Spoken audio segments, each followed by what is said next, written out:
एक दिन अचानक मेरी आंखों के सामने एक वार्निंग मैसेज फ्लैश होता है। उसमें लिखा होता है कि मेरी कोल्ड गर्लफ्रेंड ने जो अभी कहा है उसका मतलब असल में बिल्कुल उल्टा है। उसने गुस्से में मुझे कहा था, अपने गंदे सॉक्स लेकर यहां से निकल जाओ। लेकिन सिस्टम के हिसाब से वो असल में बिल्कुल नहीं चाहती थी कि मैं चला जाऊं। वो सिर्फ इस बात से जेलस थी क्योंकि मैंने कल उसके मैसेज का रिप्लाई नहीं किया था। जब भी हमारे बीच कोई आर्ग्यूमेंट होता, मेरे सामने ऐसे ही अजीब मैसेजेस आ जाते। वो मुझे बताते कि वो किस बात पर नाराज है और मुझे उसे कैसे मनाना चाहिए। हर बार सिस्टम यही कहता कि उस जैसी कोल्ड लड़कियों को मेरे जैसे वार्म इंसान की जरूरत होती है, जो उनके आइसी हार्ट को मेल्ट कर सके। शुरू शुरू में मुझे लगा था कि ये पावर ऊपर वाले का दिया हुआ ब्लेसिंग है, इसलिए चाहे वो मुझे कितनी भी बार दूर धकेल दे, मैं हमेशा उसकी बात मानता रहा। मैं च्युइंगम की तरह उससे चिपका रहा, क्योंकि मुझे पूरा यकीन था कि एक ना एक दिन सब कुछ ठीक हो ही जाएगा। लेकिन ये साइकिल पूरे 7 साल तक चलती रही और एक वक्त ऐसा आ गया जब मैं अंदर से पूरी तरह थक चुका था।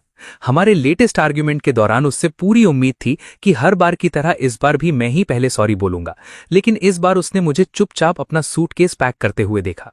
वो हैरानी से मेरी तरफ देखती है और ठंडी सी हंसी के साथ बोलती है, तो आखिर तुम्हारे अंदर थोड़ी हिम्मत आ ही गई, जल्दी निकल जाओ और जब मैं सो रही हूं तब मुझे डिस्टर्ब मत करना। मेरी बॉडी एक पल के लिए बिल्कुल जम सी गई, लेकिन मैंने पीछे मुड़कर नहीं देखा। मैं और भी जल्दी अपना सामान पैक करता हूं, सूटकेस बंद करता हूं, डोर खोलता हूं और सीधा घर से बाहर निकल जाता हूं। जैसे ही मैं बिल्डिंग के नीचे पहुंचता हूं, वही फेमिलियर मैसेजेस दोबारा फ्लैश होने लगते हैं।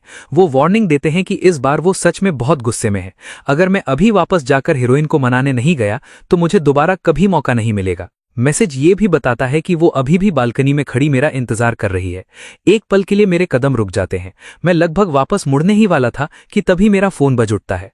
कॉल लू रुयांत का था। मेरा दिल जोर से धड़कने लगता है। मैं कॉल रिसीव करता हूं और उसकी हमेशा की तरह ठंडी आवाज सुनाई देती है। बेड साइड टेबल पर जो ऑर्नामेंट रखा है उसका क्या करना है? अब भी चाहिए या फिर मैं उसे फेंक दूं? उसकी ये बात सीधा मेरे दिल में चुभ जाती है, क्योंकि वो ऑर्नामेंट कोई नॉर्मल चीज नहीं थी। वो सिरेमिक डॉल्स का एक पेयर था जो हमने अपनी फर्स्ट डेट पर मिलकर बनाया था। उसके बेस पर हम दोनों के नाम और एक छोटा सा हार्ट हमने अपने हाथों से कार्व किया था। इतने सालों में चाहे हमारे बीच कितनी भी बड़ी लगाई हुई हो, उसने कभी उन डॉल्स को हाथ तक नहीं लगाया था। लेकिन आज वो इतनी ठंडी आवाज में कह रही थी कि वो उन्हें फेंक देगी। तभी सिस्टम के मैसेजेस दोबारा सामने आ जाते हैं। वो कहते हैं कि उसका असली मतलब ये है, क्या तुम्हें ये भी नहीं चाहिए? क्या तुम सच में मुझे छोड़ रहे हो?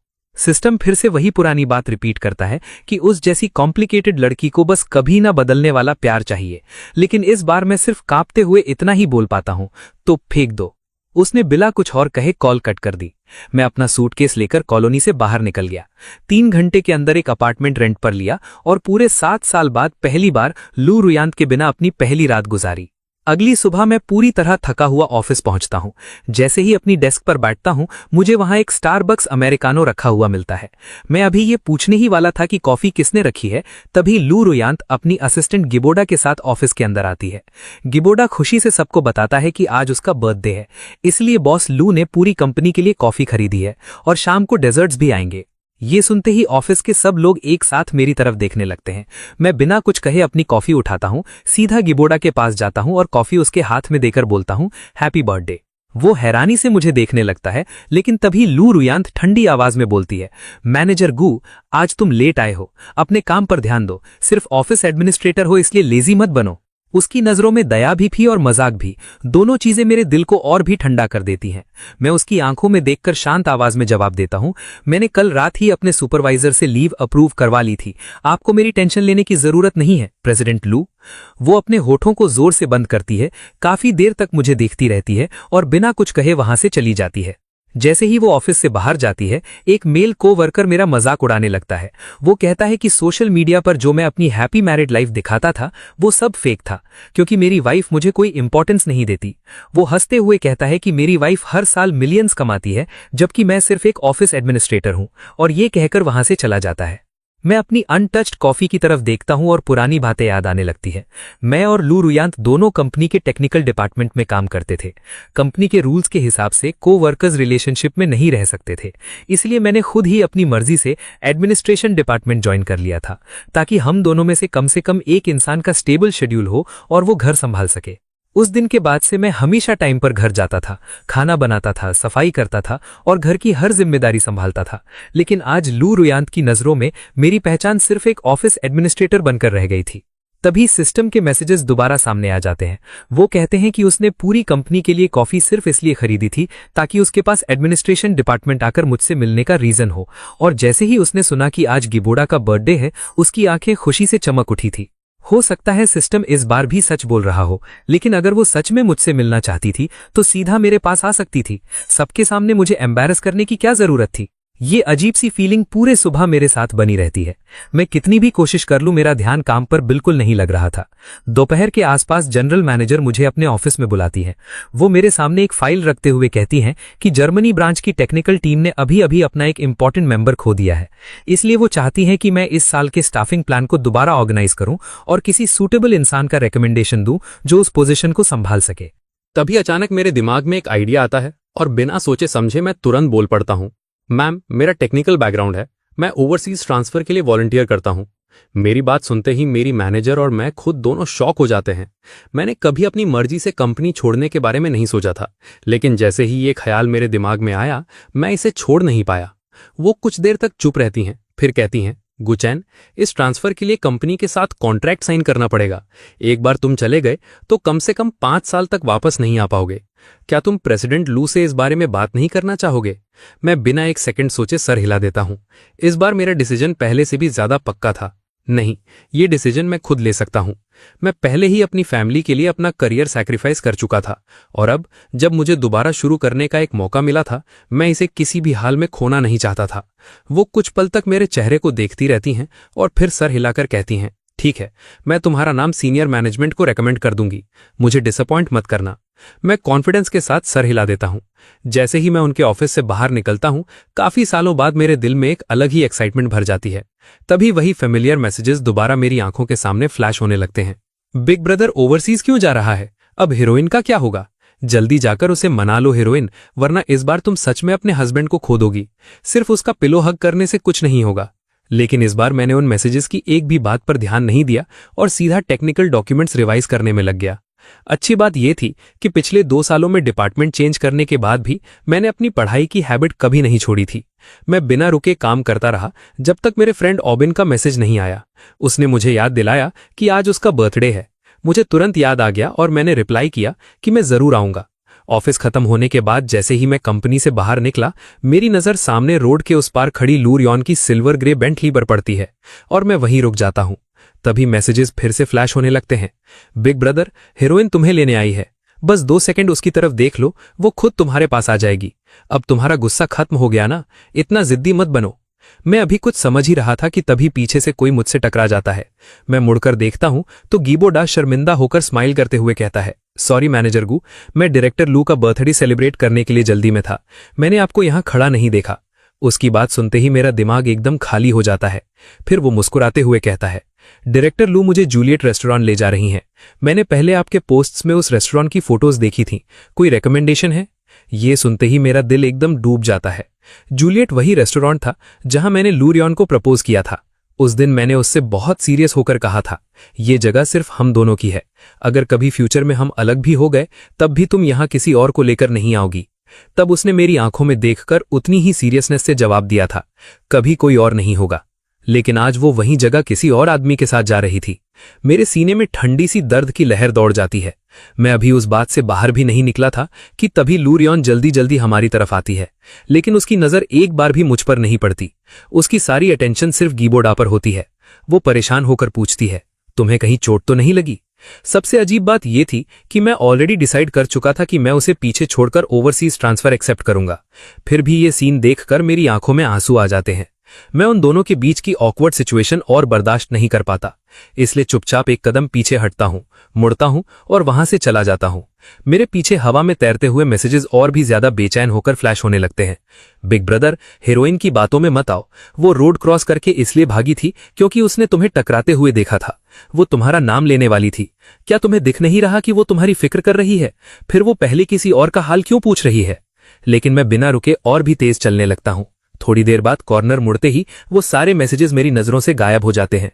मैं एक दीवार के सहारे रुकता हूं, अपने आंसू पोंछता हूं और खुद को कड़वी मुस्कान के साथ डांटते हुए कहता हूं, गुचैन, तुम वाकई में बिल्कुल होपलेस हो। खुद को शांत करने के बाद मैं टैक्सी लेकर ऑबिन के भेजे हुए एड्रेस पर पहुंचता हूं। जैसे ही मैं प्राइवेट रूम का मेरे दोनों बेस्ट फ्रेंड्स को हंसते हुए बातें करते देखकर अचानक मेरी आंखों में आंसू आ जाते हैं। वो दोनों हमेशा से मेरे असली भाई जैसे थे। हम एक दूसरे से हर बात शेयर करते थे और जब भी हम में से किसी को कोई प्रॉब्लम होती, बाकी दोनों बिना सोचे उसके पास पहुंच जाते। लेकिन पता ही नहीं चला कब मेरी पूरी दुनिया सिर्फ लू रियॉन के अराउंड घूमने लगी और मेरी जिंदगी में उसके अलावा कुछ बचा नहीं था। मैं एक गहरी सांस लेता हूं, अपनी आंखों की उदासी छुपा लेता हूं और पहले से तैयार किया हुआ बर्थडे गिफ्ट ऑबिन को देते हुए कहता हूं, सॉरी, मैं लेट हो गया। हैप्पी बर्थडे ऑबिन। मुझे देखकर वो दोनों बहुत खुश हो जाते हैं और तुरंत मुझे अपने पास बिठाकर सेलिब्रेशन में शामिल कर लेते हैं। उन दोनों के साथ बैठकर हंसना और बातें करना मुझे ऐसा फील करवा रहा था जैसे मैं दोबारा अपनी पुरानी केयर फ्री लाइफ में लौट आया हूं। तभी ऑबिन अचानक मेरी तरफ देखता है, मुझे बर्थडे केक के पास खींच कर ले जाता है और धीरे से कहता है, खुश रहो, अपनी बर्थडे विश मैं तुम्हें दे देता हूं। मैं एक पल के लिए बिल्कुल चुप हो जाता हूं। उसकी आंखों में मेरी फिक्र और हौसला देखते ही मेरी आंखें तुरंत नम हो जाती हैं। फिर वो मुस्कुरा कर कहता है, देखा, प्यार ना भी हो फिर भी हम हमेशा तुम्हारे साथ हैं। मैं मुश्किल से अपने आंसू रोकता हूं, आंखें बंद करता हूं और एक विश मांगता हूं। काफी सालों बाद वो मेरी जिंदगी की सबसे खुश रात बन जाती है। अब मुझे लू रुयान के मैसेजेस मिस होने की बिल्कुल भी टेंशन नहीं थी और बहुत टाइम बाद मैंने खुलकर ड्रिंक किया, इतना कि आखिर में मैं सोफा पर ही बेहोश होकर गिर गया। शराब के नशा में मुझे बस इतना धुंधला सा सुनाई देता है, मैं उसे घर छोड़ देता हूं, तुम लोग जाओ। तभी अचानक मुझे याद आता है कि मैंने अब तक अपने फ्रेंड्स को यह बताया ही नहीं था कि मेरा और लू रुयान का सेपरेशन हो चुका है। जब मेरी आंखें दोबारा खुलती हैं, सबसे पहले मुझे गुस्से से भरी आवाजें सुनाई देती हैं जिनमें बार बार लू रुयान का नाम लिया जा रहा था। मैं धीरे धीरे आंखें खोलता हूं तो देखता हूं कि बेडरूम के डोर पर लू रुयान बाथरोब पहने खड़ी है, जबकि उसके पास गीबोड़ा खड़ा था और उसके कपड़े भी थोड़े बिखरे हुए थे। मेरे एक फ्रेंड ने गुस्से में उंगली उसकी तरफ कर रखी थी और वो जोर से चिल्लाता हुआ कहता है, तुम्हारी किस्मत अच्छी है कि तुम एक औरत हो, वरना है तुम्हें मार देता। अपनी शादी के दिन तुमने जो प्रॉमिस किया था वो याद है, और आज तुम ये सब कर रही हो। तुम सच में डिस्गस्टिंग हो। लू रुयान के चेहरे पर जरा भी एक्सप्रेशन नहीं था। वो उसे बस एक परेशान करने वाले इंसान की तरह देख रही थी। मैं सिर्फ चुपचाप सामने का ये सीन देखता रहता हूं। तभी हवा में तैरते हुए वही फैमिलियर मैसेजेस दोबारा फ्लैश होने लगते हैं। ये सब सिर्फ एक मिसअंडरस्टैंडिंग है। असिस्टेंट बार बार कह रहा था कि इंपॉर्टेंट डॉक्यूमेंट्स का वेट नहीं हो सकता, इसीलिए हीरोइन खुद डॉक्यूमेंट्स देने आई थी।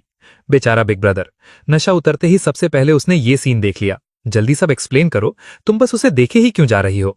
मैं धीरे से अपना सर उठाता हूं और लू रुयान की तरफ देखता हूं। जैसे मुझे उम्मीद थी, वो पहले से ही मेरी तरफ देख रही थी। हमारी नजरें मिलती हैं और इस बार सबसे पहले वही बोलती है, गुचैन, अपने फ्रेंड को लेकर यहां से चले जाओ। उसकी बात सुनते ही मेरे सीने में एक तेज दर्द उठता है। मैं खुद को संभालते हुए बोलने की हिम्मत जुटाता हूं, क्योंकि आज मैं उससे वो एक सवाल पूछने वाला था जो सबसे ज्यादा टाइम से मेरे दिल में दबा हुआ था। मैं लू रुयान की तरफ देखता हूं और उससे पूछता हूं, क्या तुम्हारे पास एक्सप्लेन करने के लिए कुछ भी नहीं है?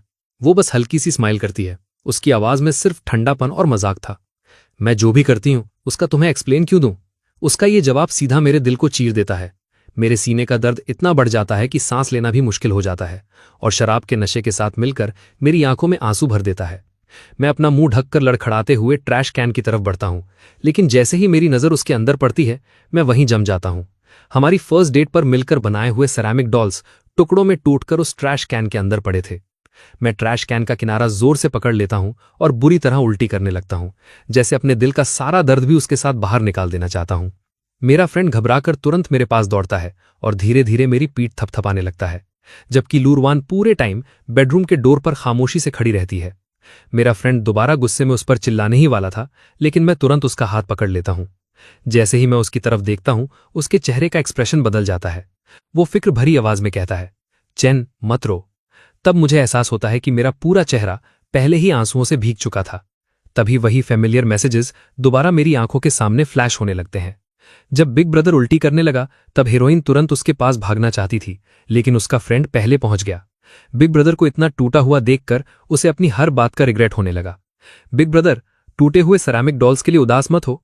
हीरोइन ने तुम्हारे लिए चुपके से एक नया पैर बना लिया है, इसीलिए उसने पुराने डॉल्स फेंक दिए। लेकिन अब मैं उन मैसेजेस की एक भी बात पर यकीन नहीं कर पा रहा था। मैं अपने फ्रेंड का सहारा लेकर धीरे से कहता हूं, चलो यहां से। वो जाते जाते एक आखिरी बार लू रुआन को गुस्से से घूरता है और मुझे संभालते हुए डोर की तरफ ले चलता है। बाहर निकलने से बिल्कुल पहले मैं रुकता हूं, पीछे मुड़कर उसकी तरफ देखता हूं और शांत आवाज में कहता हूं, लू रुआन, किसी दिन टाइम निकालते हैं और अपना डिवोर्स फाइनलाइज कर देते हैं। बिल्डिंग से बाहर आने के बाद मेरा फ्रेंड धीरे से पूछता है कि क्या मैं ठीक हूं। मैं जबरदस्ती हल्की सी स्माइल करता हूं और सिर हिलाकर कहता हूं, क्या ये अच्छी बात नहीं है कि मैं आखिरकार इस सब से बाहर निकल रहा हूं।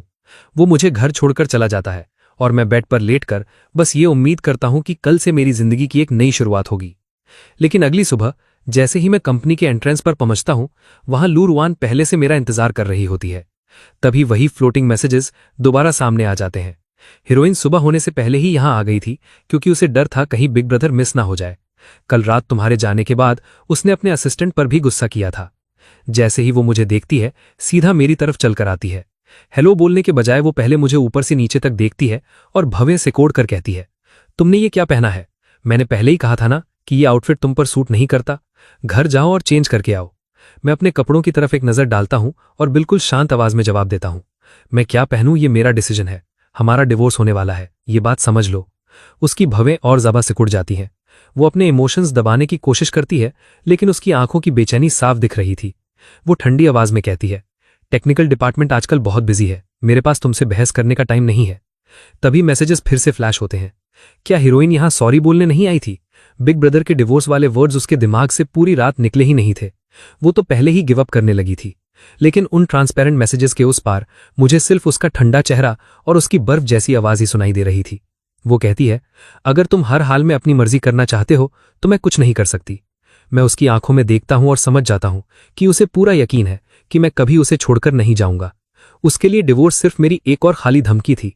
उसी पल मेरे अंदर उससे बहस करने की बची हुई सारी इच्छा भी खत्म हो जाती है। मैं सिर्फ सिर हिलाकर कहता हूं, मैं जितनी जल्दी हो सके डिवोर्स अग्रीमेंट तैयार कर दूंगा। इतना कहकर मैं बिना पीछे देखे कंपनी के अंदर चला जाता हूं। एडमिनिस्ट्रेटिव ऑफिस पहुंचते ही मेरी मैनेजर हाथ में एक फोल्डर लेकर जल्दी जल्दी मेरी तरफ आती हैं और कहती हैं, गुचेन, ओवरसीज वाली सिचुएशन बहुत अर्जेंट है, उन्हें तुरंत किसी की जरूरत है। मैनेजमेंट ने तुम्हारा ट्रांसफर अप्रूव कर दिया है। मैंने कल रात 9 बजे की फ्लाइट बुक कर दी है, क्या तुम जा सकते हो? मैं एक पल के लिए शॉक हो जाता हूं, फिर एक्साइटमेंट के साथ तुरंत सिर हिलाकर कहता हूं, जी। ट्रांसफर के डॉक्यूमेंट्स हाथ में पकड़ते ही काफी दिनों बाद मेरा मूड सच में हल्का हो जाता है। मैं पूरा दिन अपना हैंडओवर कंप्लीट करता हूं और शाम को अपने दोनों बेस्ट फ्रेंड्स को हमारी पुरानी यूनिवर्सिटी के पास एक छोटे से रेस्टोरेंट में डिनर के लिए बुला लेता हूं। जब उन्हें पता चलता है कि मैं ओवरसीज शिफ्ट होने वाला हूं तो पहले वो दोनों शॉक हो जाते हैं, लेकिन सरप्राइज खत्म होते ही दिल से मुझे कॉन्ग्रेचुलेशंस देते हैं। उनमें से एक अचानक टेबल पर जोर से हाथ मारता है और हंसते हुए बोल पड़ता है, यही तो मेरा भाई है। सिर्फ प्रमोशन ही नहीं मिला बल्कि उस खतरनाक औरत से भी छुटकारा मिल गया। कॉन्ग्रेचुलेशंस। उसकी बात सुनते ही मैं भी हंसने लगता हूं। डिनर खत्म होने के बाद सब अपने अपने घर चले जाते हैं। मैं आराम से सड़क पर चलते हुए घर की तरफ बढ़ रहा था कि तभी अचानक आसमान में जोर की गरज सुनाई देती है और कुछ ही पल में तेज बारिश शुरू हो जाती है। घर पहुंचते पहुंचते मैं पूरी तरह भीग चुका था। मैं जल्दी से गर्म पानी से नहा लेता हूं और प्रिकॉशन के लिए कोल्ड मेडिसिन की 2 टैबलेट्स खा लेता हूं, लेकिन फिर भी आधी रात होते होते मुझे तेज बुखार चढ़ जाता है। चक्कर और कमजोरी से लड़ते हुए मैं किसी तरह टैक्सी पकड़ता हूं और सीधा हॉस्पिटल के लिए निकल पड़ता हूं। अगले दिन मुझे ओवरसीज असाइनमेंट के लिए जाना था और मैं बिल्कुल नहीं चाहता था कि मेरी फ्लाइट डिले हो या मेरा नया बॉस ये सोचे कि मैं अपने काम को सीरियसली नहीं लेता। रात के लगभग 2 बजे मैं इमरजेंसी रूम पहुंचता हूं। जैसे ही मैं डोर खोलता हूं, मुझे लू रुआन की वही फैमिलियर आवाज सुनाई देती है। वो डॉक्टर से घबराहट भरी आवाज में पूछ रही थी, मेरा बॉयफ्रेंड ठीक हो जाएगा ना? मैं इंस्टिंक्टिवली उस तरफ देखता हूं और देखता हूं कि वो गिबोडा के पास खड़ी है। गिबोडा अपनी आधी बॉडी उसके शोल्डर पर टिकाए खड़ा था। लू रुआन परेशान होकर कहती है, उसकी सिर्फ स्टमक में दर्द है, फिर भी उसे इतनी तकलीफ क्यों हो रही है? डॉक्टर प्लीज जल्दी मेडिसिन दीजिए। मैं बस खामोशी से वहीं खड़ा रहता हूं। मुझे भी पहले कई बार स्टमक पेन हुआ था, लेकिन हर बार लू रुआन सिर्फ इतना ही कहती थी कि ज्यादा गर्म पानी पी लो। इस बार तो फ्लोटिंग मैसेजेस भी उसका साइड नहीं ले पाते। इस बार मैं हीरोइन का बचाव नहीं कर सकता। बिग ब्रदर 39.5 बुखार के साथ अकेला हॉस्पिटल आया है और हीरोइन अपने असिस्टेंट का ख्याल रख रही है। पता नहीं कितनी देर गुजर जाती है, फिर इमरजेंसी रूम का डोर खुलता है और लू रुआन गिबोडा के साथ बाहर निकलती है। वो एक पल के लिए मेरी आंखों में देखती है, फिर बिल्कुल शांत चेहरे के साथ नजर हटा लेती है, गिबोडा को सहारा देती है और बिना एक शब्द कहे मेरे पास से निकल जाती है। थोड़ी देर बाद एक थकी हुई नर्स मेरे पास आती है, थर्मामीटर मेरे माथे पर लगाती है और शॉक होकर बोल पड़ती है, हे भगवान, आपका फीवर 39.5 डिग्री सेल्सियस है, क्या आप ठीक हैं? मैं धीरे से उसकी तरफ देखता हूं और हल्की सी स्माइल के साथ कहता हूं, मैं ठीक हूं। लेकिन उस जलते हुए बुखार के साथ मेरे दिल में बची हुई लू रुयान के लिए आखिरी उम्मीद भी हमेशा के लिए खत्म हो जाती है। फीवर कम करने वाला इंजेक्शन लगवाने के बाद मैं मेडिसिन लेकर घर लौट आता हूँ, दवा खाता हूँ और सीधा सो जाता हूँ। अच्छी बात यह थी कि अगली सुबह तक मेरा बुखार उतर चुका था। थर्मामीटर देखकर मैं चैन की एक लंबी सांस लेता हूँ। कम से कम अब मुझे अपनी फ्लाइट पोस्टपोन नहीं करनी पड़ेगी। हॉस्पिटल से निकलने के बाद मैं सीधा एक प्रिंट शॉप और डिवोर्स एग्रीमेंट प्रिंट करवा लेता हूँ। वैसे भी मेरे और लू रुयान के बीच बांटने लायक ज्यादा कुछ था ही नहीं। घर उसके नाम पर था और बाकी सारी चीजें जिसने खरीदी थी उसी की थीं, इसीलिए सारा पेपरवर्क बहुत सिंपल था। उसके बाद मैं अपना लगेज पैक करता हूँ, लैंडलॉर्ड से कांटेक्ट करके अपार्टमेंट रिटर्न कर देता हूँ और जब सारा काम खत्म हो जाता है तो अपना सूटकेस लेकर नीचे उतरता हूँ। मेरा प्लान डिवोर्स पेपर्स कुरियर करने का था, लेकिन जैसे ही मैं बिल्डिंग से बाहर निकलता हूँ सामने लू रुयान अपनी सिल्वर ग्रे बेंटली के पास खड़ी नजर आती है। वो काफी थकी हुई लग रही थी और उसका चेहरा भी हमेशा से ज्यादा पीला था। जैसे ही उसकी नजर मेरे सूटकेस पर पड़ती है उसका एक्सप्रेशन एकदम बदल जाता है। वो घबराहट में पूछती है, तुम कहाँ जा रहे हो? मैं बिल्कुल कैजुअली जवाब देता हूँ, कंपनी ने बिजनेस ट्रिप अरेंज की है। मेरी बात सुनते ही वो थोड़ी रिलैक्स्ड हो जाती है और हल्की सी स्माइल के साथ कहती है, मैं बस यहीं से गुजर रही थी, चलो मैं तुम्हें एयरपोर्ट छोड़ देती हूँ। मैं बिना कुछ कहे हाँ कर देता हूँ। पूरे रास्ते हम दोनों के बीच एक भी बात नहीं होती। वो एयरपोर्ट में भी मेरे साथ सिक्योरिटी चेक पॉइंट तक चलकर आती है। जैसे ही मैं अपना सूटकेस आगे बढ़ाता हूं वो अचानक पीछे से आवाज देती है, गुचन, जब तुम वापस आओगी तब हम दोनों साथ में तुम्हारे पेरेंट्स से मिलने चलेंगे। मैं मुड़कर उसकी तरफ देखता ही हूं कि तभी एयरपोर्ट में अनाउंसमेंट गूंज उठती है, attention passengers on flight DH9755 to Berlin, boarding will close in 30 minutes. ये मेरी ही फ्लाइट थी। मैं कुछ पल चुप रहता हूं, फिर अपने बैग से डिवोर्स एग्रीमेंट निकालकर उसके हाथ में दे देता हूं। वो हैरानी से पेपर्स को देखने लगती है। मैं सुकून भरी स्माइल के साथ कहता हूं, मैं पहले ही साइन कर चुका हूं, जब तुम भी साइन कर दो तो बस उसकी एक कॉपी मुझे ईमेल कर देना। उसके जवाब का इंतजार किए बिना मैं मुड़कर सिक्योरिटी की तरफ चल पड़ता हूं। गुड बाय लू रुयान। जैसे ही मैं चेक पॉइंट क्रॉस करता हूं पीछे से उसकी घबराहट भरी आवाज सुनाई देती है, डिवोर्स एग्रीमेंट? गुचैन, तुम मुझे ये क्यों दे रहे हो? मैं पीछे मुड़कर देखता हूं तो एयरपोर्ट सिक्योरिटी उसे मेरे पीछे आने से रोक रही होती है। उसकी आंखें हल्की सी लाल हो चुकी थीं और उनमें यकीन न कर पाने वाली बेचैनी साफ दिख रही थी। मैं बस अपने होंठ भींच लेता हूं और बिना दोबारा मुड़कर देखे आगे बढ़ जाता हूं। लगभग 13 घंटे की फ्लाइट के बाद मैं आखिरकार बर्लिन पहुंच जाता हूं। कंपनी के अपार्टमेंट में एक रात आराम करने के बाद मैं अगले 3 दिन तक लगातार काम में इतना बिजी हो जाता हूं कि ऑफिस से बाहर तक नहीं निकलता। इन 3 दिनों में मैंने एक बार भी लू रुयान के बारे में नहीं सोचा। जब मैं आखिरकार ऑफिस से बाहर निकलता हूं तो धूप भी मुझे अजीब सी लगती है। जैसे ही मेरी आंखें रोशनी की आदत डालती हैं मैं वहीं रुक जाता हूं। थोड़ी दूर लू रुयान खड़ी थी और उसकी आंखें पूरी तरह लाल हो चुकी थीं। वो धीरे से मेरा नाम लेती है, गुचैन, और फिर मेरी तरफ चलने लगती है। उसकी आवाज इतनी बैठी हुई थी जैसे कई दिनों से न ठीक से सोया हो और न ही आराम किया हो। वो घबराहट में पूछती है, तुमने मुझे ये क्यों नहीं बताया कि तुम जर्मनी आ रहे हो? ये क्यों नहीं बताया कि तुम 5 साल तक वापस नहीं आओगे? क्या अब तुम मुझसे झूठ भी बोलने लगे हो? मैं भौएं सिकोड़ कर कहता हूं, लू रुयान, क्या तुमने डिवोर्स एग्रीमेंट पढ़ा भी नहीं? मेरी बात सुनते ही उसकी आंखें और ज्यादा लाल हो जाती हैं। वो अचानक मेरा हाथ पकड़ लेती है और कहती है, जब तक मैं डिवोर्स के लिए अग्री नहीं करती तब तक डिवोर्स होगा ही नहीं। मैंने उसे कभी इतना अनरीजनेबल होते हुए नहीं देखा था। जब उसे लगा कि मैं कुछ नहीं बोल रहा हूं तो वो मेरा हाथ पकड़कर मुझे खींचने लगती है। मेरे साथ चलो, कंपनी को बोलो ये असाइनमेंट कैंसिल कर दे।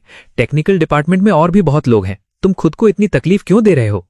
मैं तुरंत अपना हाथ छुड़ा लेता हूं और शांत आवाज में कहता हूं, लू रुयान, इस अपॉर्चुनिटी के लिए मैंने खुद इतनी मेहनत की है और अब सिर्फ तुम्हारे कहने पर मैं सब छोड़ दूं? वो पूरी तरह उलझन में मुझे देखती रहती है। तुम्हें हुआ क्या है? हमारे बीच की बात अभी खत्म भी नहीं हुई और तुम इतनी दूर सिर्फ मुझसे बचने के लिए आ गए। मैं बिल्कुल शांति से जवाब देता हूं, जिस दिन तुम डिवोर्स एग्रीमेंट साइन कर दोगी उस दिन हमारे बीच की हर बात खत्म हो जाएगी। वो गुस्से से मुझे घूरती रहती है। उसकी लाल आंखों में नसें तक उभर आती हैं। काफी देर की खामोशी के बाद वो कांपती हुई आवाज में पूछती है, शादी के वक्त मैंने कहा था ना कि हमारे बीच सिर्फ विडोहुड होगा, डिवोर्स कभी नहीं। क्या तुम सच में मुझे इसी तरह पनिश करना चाहते हो? मैं समझ ही नहीं पा रहा था कि इतनी इर्रेशनल हो चुकी लू रुयान को क्या जवाब दूं। तभी अचानक कोई मेरे शोल्डर पर हाथ रखता है। चैनगे, आज मुझे लिफ्ट दे दोगे? मैं मुड़कर देखता हूं तो कंपनी का कोवर्कर सॉन्ग जिंगयान मुस्कुराता हुआ खड़ा था। मैं जितनी जल्दी हो सके वहां से निकलना चाहता था, इसलिए तुरंत हाँ कर देता हूं। कंपनी की कार में बैठने के बाद ही मैं चैन की एक लंबी सांस लेता हूं। रियर व्यू मिरर से देखता हूं तो लू रुयान अब भी वहीं खड़ी होती है। वो इतनी दूर थी कि मैं उसके चेहरे का एक्सप्रेशन भी ठीक से नहीं देख पाता। मैं नजर हटाकर सॉन्ग जिंगयान से पूछता हूं, तुम कहाँ रहते हो? वो हंसते हुए कहता है, बस अगले इंटरसेक्शन तक, चला दो, वहीं उतार देना। मेरे कंफ्यूज चेहरे को देखकर वो आंख मारता हुआ कहता है, अभी जो थी वो तुम्हारी एक्स थी ना? मुझे समझ में आ गया था कि तुम उससे और आर्ग्यू नहीं करना चाहते, इसीलिए मैंने तुम्हें निकलने का एक रीजन दे दिया। उसकी इतनी सोच समझकर की गई मदद देखकर मुझे थोड़ी सी शर्मिंदगी महसूस होती है। थैंक्स सॉन्ग जियान। वो बस आराम से हाथ हिलाकर कहता है, नो प्रॉब्लम, मुझे ऐसे लोग बिल्कुल पसंद नहीं जो किसी को छोड़ना ही नहीं चाहते। अगले इंटरसेक्शन पर उसे उतारने के बाद मैं उससे प्रॉमिस करता हूं कि कल सुबह थैंक्स बोलने के लिए उसके लिए कॉफी लेकर आऊंगा। वो मुस्कुराकर बाय बोलता है और वहां से चला जाता है। अपार्टमेंट लौटकर मैं अपने दर्द करते हुए माथे को हल्का सा रब करता हूं और बाथटब में पानी भरना स्टार्ट कर देता हूं। टब आधा ही भरा था कि तभी मेरा फोन बज उठता है। कॉल मेरी माँ का था। वो परेशान आवाज में कहती हैं, चैन, मैं और तुम्हारे पापा घूमने के लिए तुम्हारे सिटी आए थे, लेकिन तुम्हारे घर पर लू रुयान के साथ एक अनजान आदमी क्यों है? ये सुनते ही मेरा दिल जोर से कस जाता है। मैं बाथटब में भरते पानी को देखता हूं और धीरे से आंखें बंद कर लेता हूं। मॉम, एक बात है जो मैंने आपको अब तक नहीं बताई। मेरा और लू रुयान का डिवोर्स होने वाला है। मैं डिवोर्स अग्रीमेंट पर साइन कर चुका हूं, बस अभी सब कुछ ऑफिशियली कंप्लीट होना बाकी है। फोन के दूसरी तरफ काफी देर तक खामोशी छाई रहती है। फिर मेरी माँ धीरे से पूछती हैं, तुम अभी कहाँ हो? मैं और तुम्हारे पापा तुम्हें लेने आ जाते हैं। मैं बिना सोचे सिर हिला देता हूं। उसकी जरूरत नहीं है, कंपनी ने मेरा ओवरसीज ट्रांसफर कर दिया है। मैं अभी फॉरेन में हूं। जब सब कुछ सेटल हो जाएगा तब मैं आप दोनों को आराम से सब बता दूंगा। मेरे पेरेंट्स कभी भी पुरानी सोच वाले नहीं थे।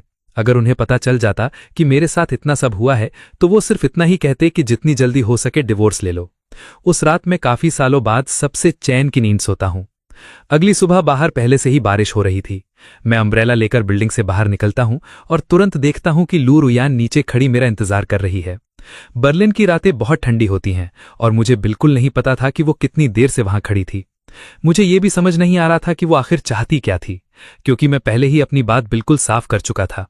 मैं बिना रुके उसके पास से निकलने लगता हूं, लेकिन वो पीछे से मेरा नाम लेती है। गुचेन, मैंने डिवोर्स अग्रीमेंट पर साइन नहीं किया। वो मेरे करीब आकर बहुत सीरियस आवाज में कहती है, या तो मैं यहां ट्रांसफर ले लेती हूं या फिर तुम मेरे साथ वापस चलो। अगर मुझसे सच में गलती हुई भी है तो क्या तुम मुझे उसे ठीक करने का एक चांस भी नहीं दोगे? मैं उसकी तरफ देखता हूं और मेरी आवाज धीमी हो जाती है। लू रुयान, क्या मैंने तुम्हें पहले ही बहुत सारे चांसेस नहीं दिए? जब गिबोडा हमारे घर आया था तब मैंने तुमसे सिर्फ एक्सप्लेन करने को कहा था, और जब तुमने हमारे सिरामिक डॉल्स फेंक दिए तब क्या तुमने एक बार भी सोचा था कि मुझे कैसा लगेगा? वो भौएं सिकोड़ कर कहती है, मैं तुम्हें कितनी बार बता चुकी हूं, गिबोडा सिर्फ मेरा सबॉर्डिनेट है। मैंने पुराने सेरामिक डॉल्स इसलिए फेंक दिए क्योंकि मैंने तुम्हारे लिए एक नया पैर बना लिया था। जैसे ही वो मेरा हाथ पकड़ने के लिए आगे बढ़ती है, मैं तुरंत एक कदम पीछे हट जाता हूं और ठंडी नजरों से उसे देखकर कहता हूं, मुझे मत छुओ लू रुयान। शायद उसे बिल्कुल उम्मीद नहीं थी कि मैं इतनी सख्ती से उसे मना कर दूंगा। उसका चेहरा तुरंत उतर जाता है। मैं एक और कदम पीछे होते हुए कहता हूं, अब मेरी अपनी एक नई जिंदगी है, प्लीज उसमें इंटरफियर करना बंद करो। वो ठंडी नजरों से मुझे देखते हुए कहती है, मैं तुमसे ऑलरेडी सॉरी बोल चुकी हूं, और तुम्हें क्या चाहिए? जब तक मैं डिवोर्स पेपर्स पर साइन नहीं करती तब तक हम लीगली हस्बैंड एंड वाइफ हैं। मैं उसकी तरफ एक आखिरी बार देखता हूं और उतनी ही ठंडी आवाज में कहता हूं, लू रुयान, तुम इस शादी को बिल्कुल उसी तरह पकड़कर बैठी हो जैसे तुम्हारी मां ने तुम्हारे फादर को डिवोर्स देने से मना कर दिया था। दोनों में फर्क ही क्या है? इतना कहकर मैं उसके जवाब का इंतजार भी नहीं करता। मैं सीधा अपनी कार में बैठता हूं और ऑफिस के लिए निकल जाता हूं। लेकिन जैसे ही मैं ऑफिस के अंदर एंटर करता हूं, मेरे कदम वहीं रुक जाते हैं। मेरी डेस्क से कुछ ही दूर एक यंग लड़की बैठी थी। जैसे ही उसकी नजर मुझ पर पड़ती है, वो खुशी से मुस्कुराकर मुझे हेलो बोलती है। मैं सिर्फ सरप्राइज नहीं हुआ था, बल्कि पूरी तरह शॉक हो गया था। वो कंपनी के चेयरमैन की इकलौती बेटी थी। मुझे बिल्कुल समझ नहीं आ रहा था कि वो यहाँ क्या कर रही थी। मुझे बिल्कुल समझ नहीं आ रहा था कि वो इतनी आराम वाली लाइफ छोड़कर इतनी दूर यहाँ क्यों आई है। मैं उससे कुछ पूछ पाता, उससे पहले ही बिनबिंग कॉन्फिडेंस के साथ स्माइल करके कहती है, मैंने अभी अभी ग्रेजुएट स्कूल कंप्लीट किया है। मेरे फादर चाहते हैं कि मैं रियल एक्सपीरियंस गेन करूं। यहाँ एक प्रॉब्लम चल रही है और अगर मैं इसे सॉल्व कर लेती हूं तो मेरा रेज्यूमे और भी स्ट्रांग हो जाएगा। और वैसे भी उन्हें पता था कि आप यहाँ हैं, इसलिए उन्होंने मुझे आने की परमिशन दे दी। मैं अभी उसका जवाब देने ही वाला था कि तभी मेरे पीछे खड़े सॉन्ग जियान को धीरे से बोलते हुए सुनता हूं तो यंग मिस आखिर आ ही गई। पता नहीं बिनबिंग ने उसकी बात सुनी या नहीं, लेकिन उसने कोई रिएक्शन नहीं नहीं दिया। मुझे याद आता है कि उसने कॉलेज में फाइनेंस पढ़ा था, इसीलिए मैं कंपनी के पिछले 3 महीनों के फाइनेंशियल रिपोर्ट्स उसके हाथ था। लंच टाइम होते ही बिनबिंग मेरे पास आकर स्माइल करते हुए पूछती है, गुचैन, क्या मैं आज आपके साथ लंच कर सकती हूँ? मैं अपने माथी को हल्का सा रब करता हूँ और सर हिला। चलो। इतना सुनते ही सोंग जियान भी तुरंत खड़ा हो जाता है। मैं भी चल रहा हूं। हम तीनों कंपनी से बाहर निकलते हैं, लेकिन अभी डिसाइड ही कर रहे होते हैं कि कहां खाना खाया जाए। तभी सामने लू रुयांत कई टेकआउट बैग्स लेकर खड़ी मिलती है। वो बिना किसी एक्सप्रेशन के बैग्स मेरी तरफ बढ़ाकर कहती है, यहाँ का खाना शायद तुम्हारे टेस्ट का नहीं होगा। मैंने एक चाइनीज रेस्टोरेंट ढूंढकर तुम्हारे लिए लंच ऑर्डर किया है। फिर वो बिनबिंग और सोंग जियान की तरफ देखकर थोड़ा ऑकवर्ड फील करते हुए कहती है, मुझे नहीं पता था कि तुम इन दोनों के साथ लंच करोगे, इसीलिए मैंने इतना खाना ऑर्डर नहीं किया। मैं बिल्कुल शांत आवाज में सर हिलाकर कहता हूं, तुम ही रख लो, मैं इनके साथ लंच करूंगा।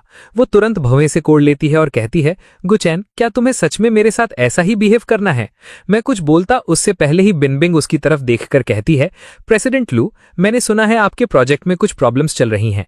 ऐसे टाइम पर आपको चाइना में नहीं होना चाहिए था। इतनी दूर यहां क्यों आ गई? लू रुयांत तुरंत उसे पहचान लेती है। वो अपने होंठ भींचकर ठंडी आवाज में कहती है, प्रोजेक्ट में कोई प्रॉब्लम नहीं है, हर र्यूमर सच नहीं होती। इतना कहकर वो दोबारा मेरी तरफ देखती है और कहती है, अगर तुम लंच के लिए जा रहे हो तो मैं भी चलूंगी। इस बार मेरी पेशेंस पूरी तरह खत्म हो जाती है। मैं उसकी आंखों में देखकर साफ साफ कहता हूं, लू रुयांत, एक बात हमेशा के लिए समझ लो, मैं तुम्हारे साथ लंच नहीं करना चाहता, समझ आया? वो वहीं मैं उसे पूरी तरह इग्नोर करता हूं और बिनबिंग और सोंग जियान के साथ वहां से चला जाता हूं।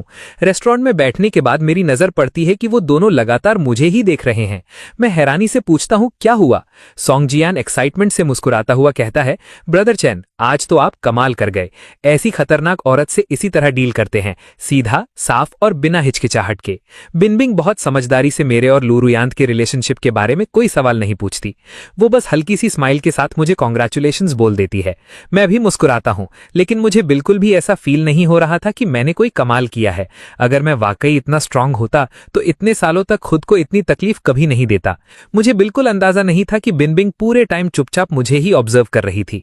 लंच के बाद हम ऑफिस लौट आते हैं और तब तक लू रुयांत वहां से जा चुकी होती है। अगले कई हफ्तों तक वो मुझे दोबारा कहीं नजर नहीं आती। मैं समझ लेता हूं कि वो चाइना वापस चली गई होगी और काफी टाइम बाद पहली बार मेरी जिंदगी बिल्कुल शांत हो जाती है।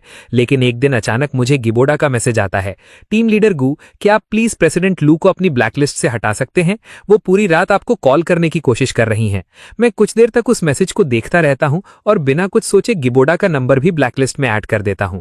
अब उन दोनों के बीच जो भी हो रहा था उससे मेरा कोई लेना देना नहीं था। मुझे बिल्कुल अंदाजा नहीं था कि वही मैसेज मेरी शांत जिंदगी का एंड बनने वाला था। कुछ ही दिनों बाद लू रुयांत और गिबोडा दोनों अपना लगेज लेकर मेरे ऑफिस पहुंच जाते हैं। मैं फॉर्मल सी स्माइल के साथ उनका वेलकम करता हूं।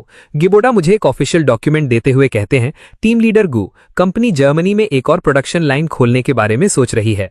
हम फीजिबिलिटी स्टडी के लिए यहां आए हैं। मैं डॉक्यूमेंट्स ध्यान से चेक करता हूं और फिर उन्हें उनके ऑफिस तक ले जाता हूं। प्रेसिडेंट लू, इस रूम में 2 डेस्क के लिए जगह है।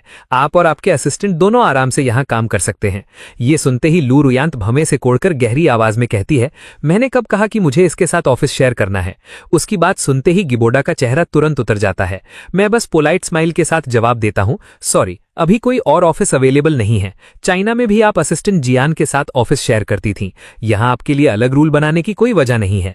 मेरी सीधी बात और छुपा हुआ ताना सुनते ही लू रुयांत क्लियरली अनकंफर्टेबल हो जाती है। कुछ पल की खामोशी के बाद वो अचानक मेरी तरफ देखती है और धीरे से पूछती है, तो तुम उस बात को लेकर जेलस थे? वो सच में कंफ्यूज लग रही थी। तुमने मुझे कभी बताया ही नहीं कि तुम जेलस हो। उसकी ये बात सुनकर मुझे अंदर से घिन सी महसूस होती है। मैं ठंडी नजरों से उसकी तरफ देखता हूं और शांत आवाज में कहता हूं, प्रेसिडेंट लू, अब हम हस्बैंड वाइफ नहीं रहे। मैं उसकी तरफ देखता हूं और बिल्कुल शांत आवाज में कहता हूं, प्लीज अपनी बातों का ध्यान रखो। मैं अब पास्ट के बारे में कोई बात नहीं करना चाहता। आज के बाद मेरी सिर्फ इतनी ही उम्मीद है कि हम दोनों सिर्फ कोवर्कर्स बनकर रहें। मेरी बात सुनते ही उसकी आंखें एकदम अंधेरी सी हो जाती हैं, लेकिन उसके कुछ बोलने से पहले ही मैं बिना हिचकिचाहट के मुड़कर वहां से चला जाता हूं। अगले कुछ दिनों तक हम दोनों अपने अपने काम में इतने बिजी रहते हैं कि हमारी मुश्किल से ही कोई बात होती है। एक शाम काम खत्म करने के बाद मेरी नज़र लू रुयांत के ऑफिस पर पड़ती है। वहां की लाइट्स पहले ही बंद हो चुकी थीं। मैं अपनी अकड़ी चुकी गर्दन को हल्का सा रब करता हूं और नीचे जाने लगता हूं। तभी बिल्डिंग के बाहर से किसी के धीरे धीरे रोने की आवाज सुनाई देती है। मैं उस तरफ देखता हूं तो गिबोडा बिल्कुल टूटा हुआ चेहरा लिए खड़ा था, जबकि उसके पास लू रुयांत खामोशी से भवें सिकोड़े खड़ी थी। मैं वहां से निकलने ही वाला था कि तभी गिबोडा की कांपती हुई आवाज मेरे कानों में पड़ती है। रुएंट, तुम मेरे बच्चे की मां बनने वाली हो। जो हमारे बीच हुआ उसे हम बस इग्नोर नहीं कर सकते। मैं उसके बाद एक भी शब्द सुनने के लिए नहीं रुकता। मैं चुपचाप वहां से चला जाता हूं, अपनी कार में बैठता हूं और स्टीयरिंग व्हील को जोर से पकड़ लेता हूं। ये पूरी सिचुएशन मुझे बहुत अजीब लग रही थी। एक वक्त था जब उसने मुझसे इतने पैशन के साथ अपने प्यार का इजहार किया था, और आज एक दूसरा आदमी कह रहा था कि वो उसके बच्चे की मां बनने वाली है। ये ख्याल एक पल के लिए मेरे दिमाग में आता है, लेकिन मैं तुरंत उसे हटा देता हूं। इसके बजाय मैं अपने लॉयर फ्रेंड को कॉल करता हूं। वो तुरंत फोन उठा लेता है। क्या हुआ ब्रदर चैन? मैं गहरी सांस लेकर कहता हूं, मैंने डिवोर्स अग्रीमेंट तैयार कर लिया है, लेकिन लू रुएंट साइन करने से मना कर रही है। मेरी बात पूरी होने से पहले ही वो गुस्से में बोल पड़ता है। मतलब क्या? इतना सब करने के बाद भी उसमें डिवोर्स मना करने की हिम्मत है? थोड़ा शांत होने के बाद वो पूछता है, क्या तुम्हारे पास प्रूफ है कि उसने चीट किया है? मैं कुछ देर सोचकर कहता हूं, मेरे पास एक फोटो है जिसमें वो किसी और को किस कर रही है। वो कुछ पल चुप रहता है और फिर पूछता है, और कुछ?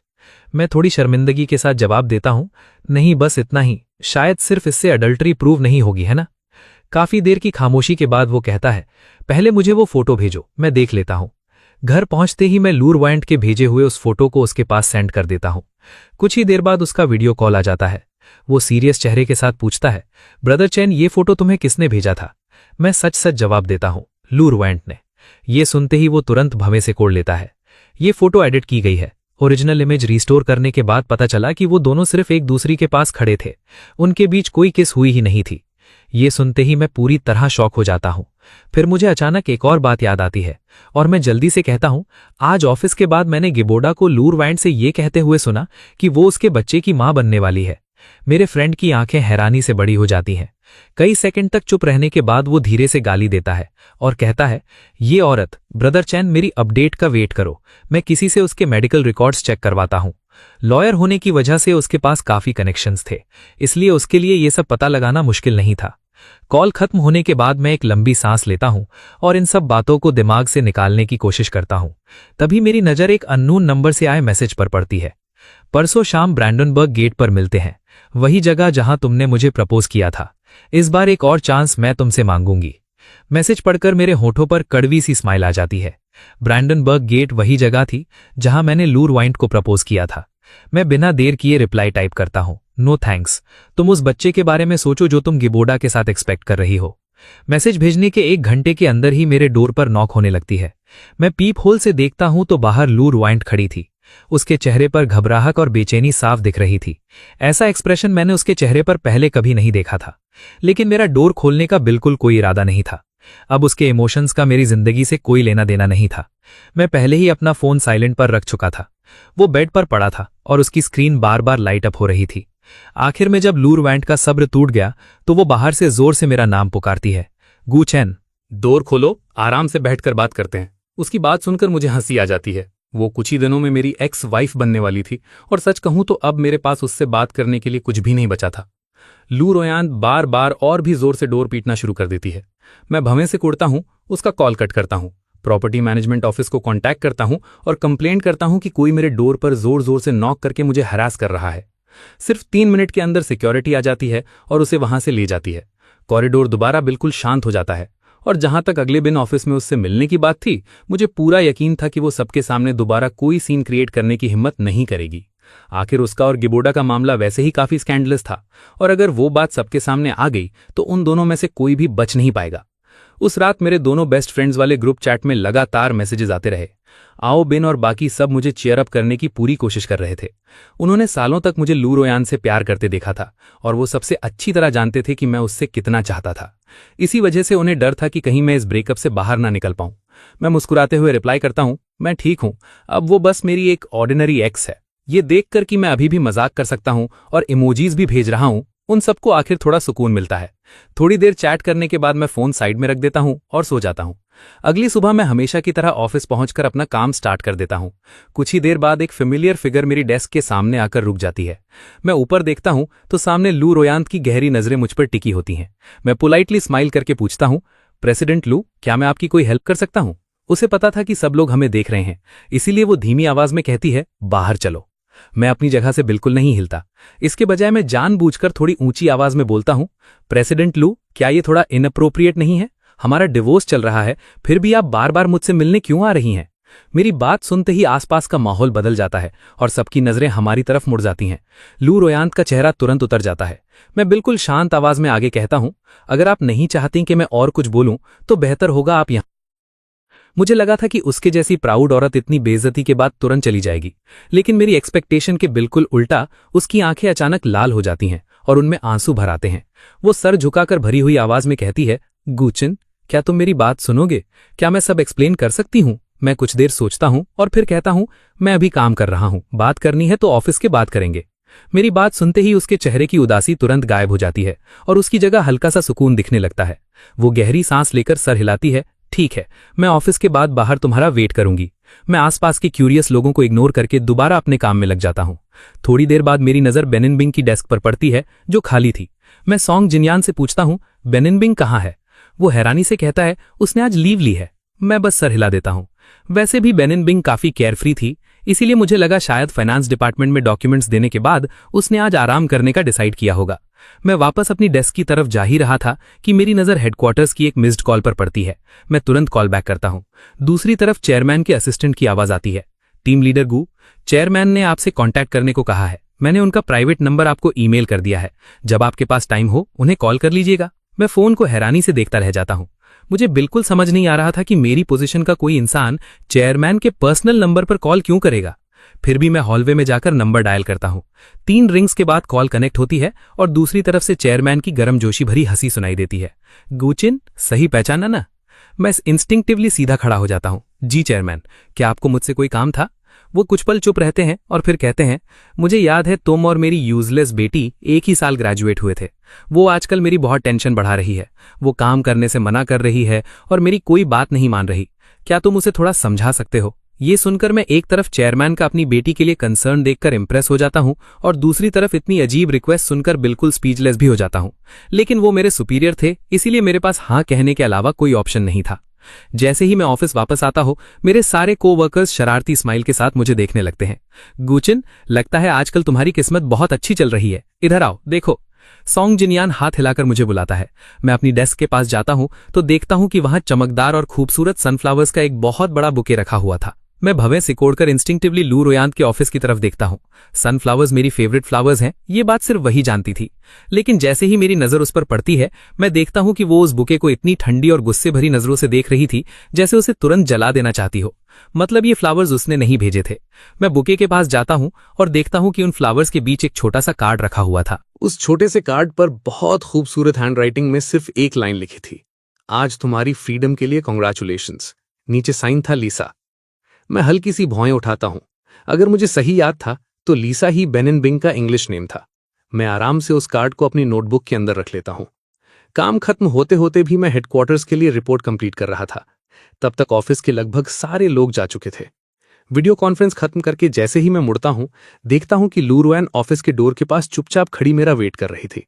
जैसे ही उसे पता चलता है कि मेरा काम खत्म हो गया है, वो धीरे धीरे मेरी तरफ चलकर आती है। तो इसीलिए तुम जर्मनी आए थे, मुझसे बचने के लिए और चुपके से किसी और के साथ रिलेशनशिप स्टार्ट करने के लिए? मैं उसकी तरफ हैरानी से देखता हूं। सिर्फ एक बुके मिलने का मतलब यह है कि मैं किसी को डेट कर रहा हूं? तो फिर तुम्हारी लॉजिक के हिसाब से जो कुछ तुमने गिबोडा के साथ किया, उसके लिए मुझे तुम पर बिगमी का केस कर देना चाहिए। वो मेरी तरफ यकीन ना कर पाने वाली नजरों से देखती है। तुम इतनी तेज जुबान वाले कब से बन गए? मैं उसके इल्जाम सुन सुनकर थक चुका था। मैं अपनी चेयर से उठता हूं और सीधा उसकी आंखों में देखकर कहता हूं, लू रोयान, मैंने बहुत सालों तक तुम्हारी हर बात बर्दाश्त की, इसीलिए तुम्हें लगने लगा कि मैं कमजोर हूं और तुम मुझे आसानी से दबा सकती हो। क्या तुम भूल गई कि यूनिवर्सिटी में मैं डिबेट टीम का कैप्टन था? मुझे तुम्हें यह एक्सप्लेन करने की कोई जरूरत नहीं कि मुझे फ्लावर्स किसने भेजे। और ये आखिरी बार कह रहा हूं, मुझे डिवोर्स चाहिए। मेरी बात सुनते ही जैसे उसका सब्र टूट जाता है। वो अचानक ऊंची आवाज में बोल पड़ती है, तुम एक्सप्लेन क्यों नहीं करते? हमारा डिवोर्स अभी हुआ नहीं है, तुम मुझे चीट कर रहे हो। मैं उसकी तरफ ठंडी नजरों से देखकर जवाब देता हूं, तुम मुझ पर केस कर दो, शायद इससे हमारा डिवोर्स और जल्दी हो जाएगा। वैसे भी घर तुम्हारा है, मुझे तुम्हारी किसी भी चीज में कोई इंटरेस्ट नहीं है। मेरे लिए ये शादी खत्म होना ही सबसे अच्छी बात है। मैं हल्की सी स्माइल करता हूं, उसके पास से निकलता हूं और सीधा वहां से चला जाता हूं। अपार्टमेंट पहुंचते ही देखता हूं कि बेनिनबिंग पहले से ही नीचे एक चमकदार लाल फराई के पास खड़ी मेरा वेट कर रही थी। वो खुशी से मुस्कुराकर पूछती है, गुंचन, आज जो मैंने फ्लावर्स भेजे थे वो पसंद आए? मैं शांत आवाज में उससे पूछता हूँ। तुम्हें कैसे पता कि मुझे सनफ्लावर्स पसंद है? और सिर्फ उन्हें देने के लिए तुमने पूरा दिन लीव ले ली? उसके चेहरे की चीयरफुल स्माइल तुरंत गायब हो जाती है। वो बेचारी सी शक्ल बनाकर कहती है, ऑफिस खत्म हो गया है, अब आप मेरे सुपरवाइजर नहीं रहे, क्या हम सिर्फ फ्रेंड्स नहीं बन सकते? मैं बिना ज्यादा सोचे जवाब देता हूँ, सुपरवाइजर ना सही लेकिन मैं तुम्हारा सीनियर तो हूं। वो हल्की सी भौहें सिकोड़कर कहती है, सीनियर ठीक है लेकिन खुद को इतना बुढ़ा मत दिखाइए, आप मुझसे सिर्फ 6 साल बड़े हैं। मैं कुछ और बोल पाता उससे पहले ही वो हाथ हिलाकर कहती है, छोड़िए, आज रात का वेदर कितना अच्छा है, लॉन्ग ड्राइव पर चलेंगे? मैं ऊपर चमकते तारों से भरे आसमान की तरफ देखता हूं और काफी दिनों बाद मेरा भी मन करता है। कुछ पल सोचने के बाद मैं सिर हिला देता हूं, ठीक है, लेकिन मैं अपनी कार खुद चलाऊंगा। वो हैरानी से पूछती है, आप मेरी कार में नहीं बैठेंगे? मैं माफी भरी स्माइल के साथ कहता हूं, मुझे असली सुकून तब मिलता है जब स्टीयरिंग व्हील मेरे हाथ में होता है। आखिरकार हम दोनों अलग अलग कार्स में सिटी की रोड्स पर निकल पड़ते हैं। एक कार दूसरी के पीछे चल रही थी। मैं रियरव्यू मिरर में उसकी फरारी की टेल लाइट्स देखते हुए सोचने लगता हूं कि फ्यूचर में मुझे उसे कैसे मना करना चाहिए। वो मुझसे 6 साल छोटी थी और हमारी बैकग्राउंड्स भी बिल्कुल अलग थे। मैं किसी ऐसे रिलेशनशिप को फोर्स नहीं करना चाहता था जिसका फ्यूचर ही ना हो। हम दोनों बस 2 अलग दिशाओं में उड़ने वाले परिंदे थे। काफी देर तक सिटी में घूमने के बाद उसका मैसेज आता है, गुंचन, आगे एक बार स्ट्रीट है, चलकर देखते हैं? मैं सामने चमकती हुई स्ट्रीट को देखकर रिप्लाई करता हूं, श्योर। कार पार्क करने के बाद वो मेरे पास आती है और मुस्कुराकर पूछती है, आप कितनी ड्रिंक हैंडल कर सकते हैं? मुझे टेक्निकल डिपार्टमेंट के वो दिन याद आ जाते हैं जब बिजनेस डिनर्स में मैं आराम से एक पूरी स्ट्रांग लिकर की बॉटल फिनिश कर लेता था। मैं मुस्कुराकर सिर हिला देता हूं। वो एक बार चूज करती है और बैठते ही टैबलेट पर ड्रिंक्स और स्नैक्स ऑर्डर करना स्टार्ट कर देती है। यहाँ का गार्लिक चिकन बहुत टेस्टी है। मैं अभी कुछ बोलने ही वाला था कि तभी हमारे पास से एक फेमिलियर आवाज सुनाई देती है, उसे गार्लिक सबसे ज्यादा पसंद नहीं है, क्या तुमने उसे बाहर बुलाने से पहले उसकी पसंद तक जानने की कोशिश नहीं की? मैं मुड़कर देखता हूं तो लू रुएन अंधेरे चेहरे के साथ हमारे पास खड़ी थी। मैं भौहें सिकोड़कर पूछता हूं, तुम यहां क्या कर रही हो? वो मेरी बात का कोई जवाब नहीं देती, सीधा मेरे पास बैठ जाती है और बिल्कुल नॉर्मल अंदाज में कहती है, मैं तुमसे काम की बात करना चाहती थी, फिर मैंने तुम्हें इसके साथ जाते देखा, इसीलिए मैं तुम्हारे पीछे आ गई। जैसे हमारे बीच कुछ बदला ही ना हो, वो अपना हाथ मेरे बाजू में डालकर मुझे अपनी तरफ खींच लेती है। मैं उसकी तरफ ठंडी नजरों से देखकर कहता हूं, प्लीज अपना हाथ हटाओ। वो एक पल के लिए बिल्कुल जम जाती है। हम दोनों कई लम्हों तक एक दूसरे की आंखों में देखते रहते हैं। आखिरकार वो धीरे से अपना हाथ वापस खींच लेती है और उसे अपने घुटने पर जोर से बंद कर लेती है। मैं बेनिन बिंग की तरफ मुड़कर मुस्कुराता हूं और कहता हूं, गार्लिक चिकन ही ऑर्डर करते हैं। शायद लू रुएन को कभी पता नहीं चला कि मुझे गार्लिक से कभी नफरत नहीं थी। मैंने सिर्फ इसीलिए गार्लिक खाना छोड़ दिया था क्योंकि एक बार उसने कहा था कि उसे गार्लिक से एलर्जी है। इतने सालों तक मैंने सिर्फ उसके लिए गार्लिक से दूरी बनाए रखी, लेकिन अब उस सब की कोई इंपॉर्टेंस नहीं थी। आखिरकार अब मैं जो चाहूं वो खा सकता हूं। बेनिंग बिंग एक पल के लिए हिचकिचाती है, लेकिन जैसे ही वो मेरी बात सुनती है, बिना कुछ और सोचे गार्लिक चिकन ऑर्डर कर देती है। फिर वो लू रुयान की तरफ देखकर हल्की सी चैलेंज भरी स्माइल देती है। ये देखकर मेरे होठों पर भी मुस्कान आ जाती है। जब लू रुयान ने खुद ही ये टकराव शुरू किया था, तो अब मुझे उसकी रेप्यूटेशन की चिंता करने की कोई जरूरत नहीं थी। तभी बेनिंग बिंग उसकी तरफ देखकर पोलाइटली कहती है, प्रेसिडेंट लू, आज रात मैं सिर्फ ब्रदर गू चैन को ट्रीट दे रही हूं। ये सुनते ही लू रुयान का हाथ जोर से बंध जाता है, लेकिन फिर भी वो जिद करके वहीं बैठी रहती है। मुझे बिल्कुल समझ नहीं आ रहा था कि उसके दिमाग में चल क्या रहा था। कुछ ही देर बाद ड्रिंक्स और फूड आ जाते हैं। एशियन वेट्रेस हमें सर्व करने के बाद थोड़ी टूटती फूटती चाइनीज में कहती है, आज रात हमारे बार में कपल्स के लिए कुछ गेम्स रखे गए हैं, विनर्स को बहुत अच्छे प्राइजेस भी मिलेंगे। क्यूरियोसिटी में मैं पूछता हूं कि कौन कौन से गेम्स हैं। वो स्माइल करके कहती है, डार्ट्स, रूले और किंग्स गेम। ये सुनते ही बेनिंग बिंग की आंखें चमक उठती हैं। ब्रदर चेन, मुझे ये सारे गेम्स आते हैं, स्पेशली डार्ट्स। आपको जो भी प्राइस चाहिए होगा मैं जीत कर दूंगी। वेट्रेस मुस्कुराकर कहती है, आप तीनों एंजॉय कीजिए। उसके जाते ही बेनिंग बिंग एक्साइटमेंट में मेरी तरफ झुककर कहती है, मुझे डार्ट्स का गेम अच्छी तरह पता है। एक लड़का और एक लड़की टीम बनाते हैं। लड़की की आंखों पर पट्टी बांधी जाती है और लड़का उसे डायरेक्शंस देता है। बाद में हम दोनों खेलेंगे, पक्का जीतेंगे। हमारे पास बैठी लू रुयान तुरंत ताने भरी आवाज में बोलती है, मिस बेन को लगता है ऐसे गेम्स का काफी एक्सपीरियंस है। बेनिंग बिंग बिना डरे स्माइल करके जवाब देती है, बिल्कुल, जवानी में लाइफ एंजॉय करनी चाहिए। ये उससे तो कहीं बेटर है कि उम्र बढ़ने के बाद भी सिर्फ लोगों के इमोशंस के साथ खेला जाए।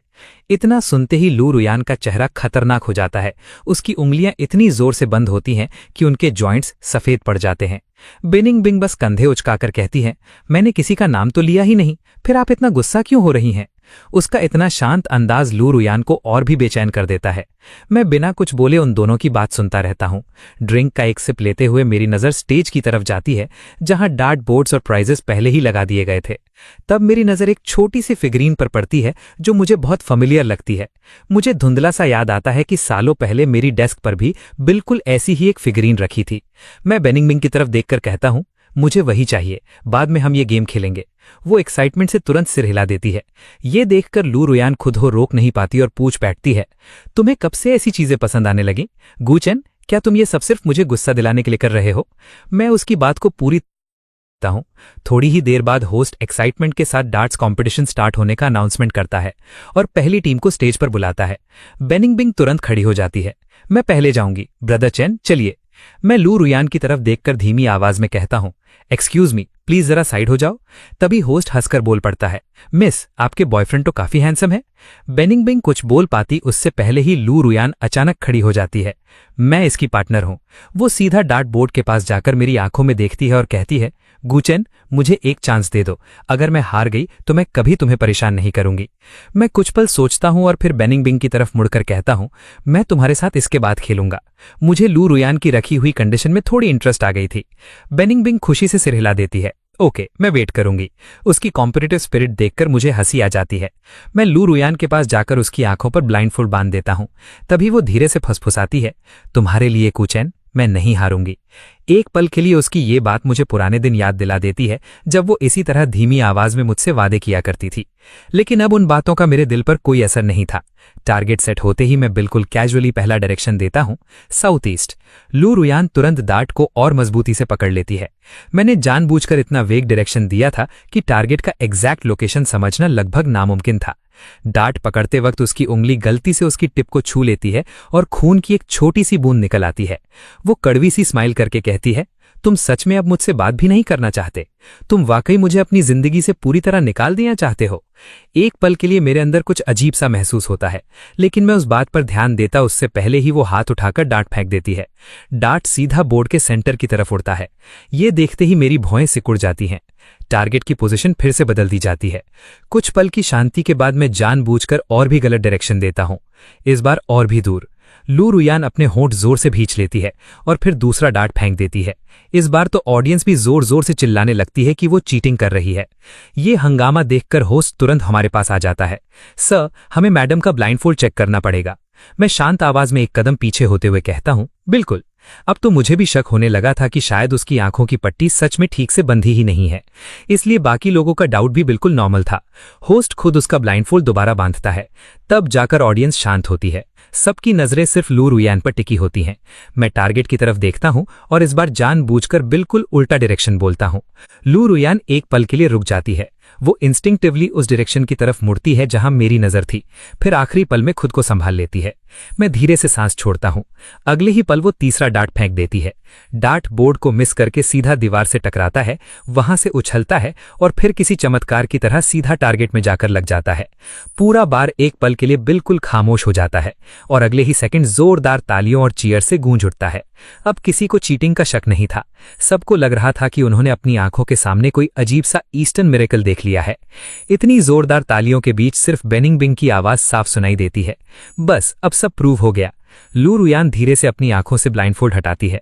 उसकी आंखों में हल्की सी चमक थी जब वो सीधा मेरी तरफ देखकर कहती है, फेट हमें दोबारा एक साथ ला रही है गुचेन। चारों तरफ की चीयरिंग के बीच मुझे एक पल के लिए अजीब सा चक्कर जैसा महसूस होता है। कहीं पास से किसी की आवाज आती है, कितना रोमांटिक है। कुछ लम्हों के लिए मैं बस लू रुयान को खामोशी से देखता रहता हूं। तभी अचानक एक जोर का झटका मुझे होश में लाता है। ब्रदर गुचेन। मैं मुड़कर देखता हूं तो बेनिंग बिंग मेरा हाथ मजबूती से पकड़े खड़ी थी और उसके चेहरे पर साफ चिंता दिख रही थी। मैं इंस्टिंक्टिवली पूछता हूं, क्या हुआ? वो घबराहट में कहती है, आप अचानक बिल्कुल फ्रीज हो गए थे। मैं कितनी देर से आपका नाम ले रही थी, लेकिन आपने कोई रिस्पॉन्स नहीं दिया। ब्रदर चैन, आप ठीक है ना? मैं जवाब देता उससे पहले ही लू रुयान आकर बेनिंग बिंग का हाथ मेरी बाजू से हटा देती है और ठंडी आवाज में कहती है, बेनिंग बिंग, ये मेरा है, अपनी हद में रहो।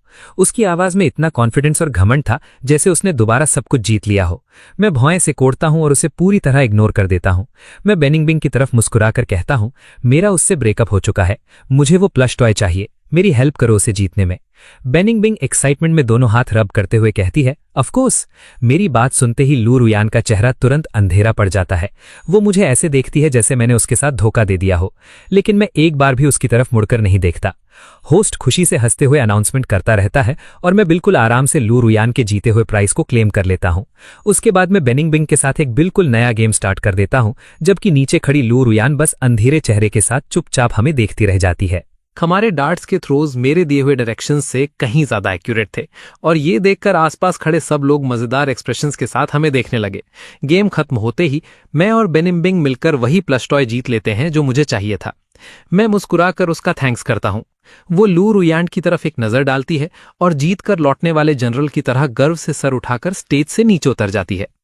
प्रेसिडेंट लू, कभी कभी सिर्फ अच्छी स्किल्स होना काफी नहीं होता। सबसे जरूरी बात यह होती है कि सामने वाला आपको एक चांस देना भी चाहता है या नहीं।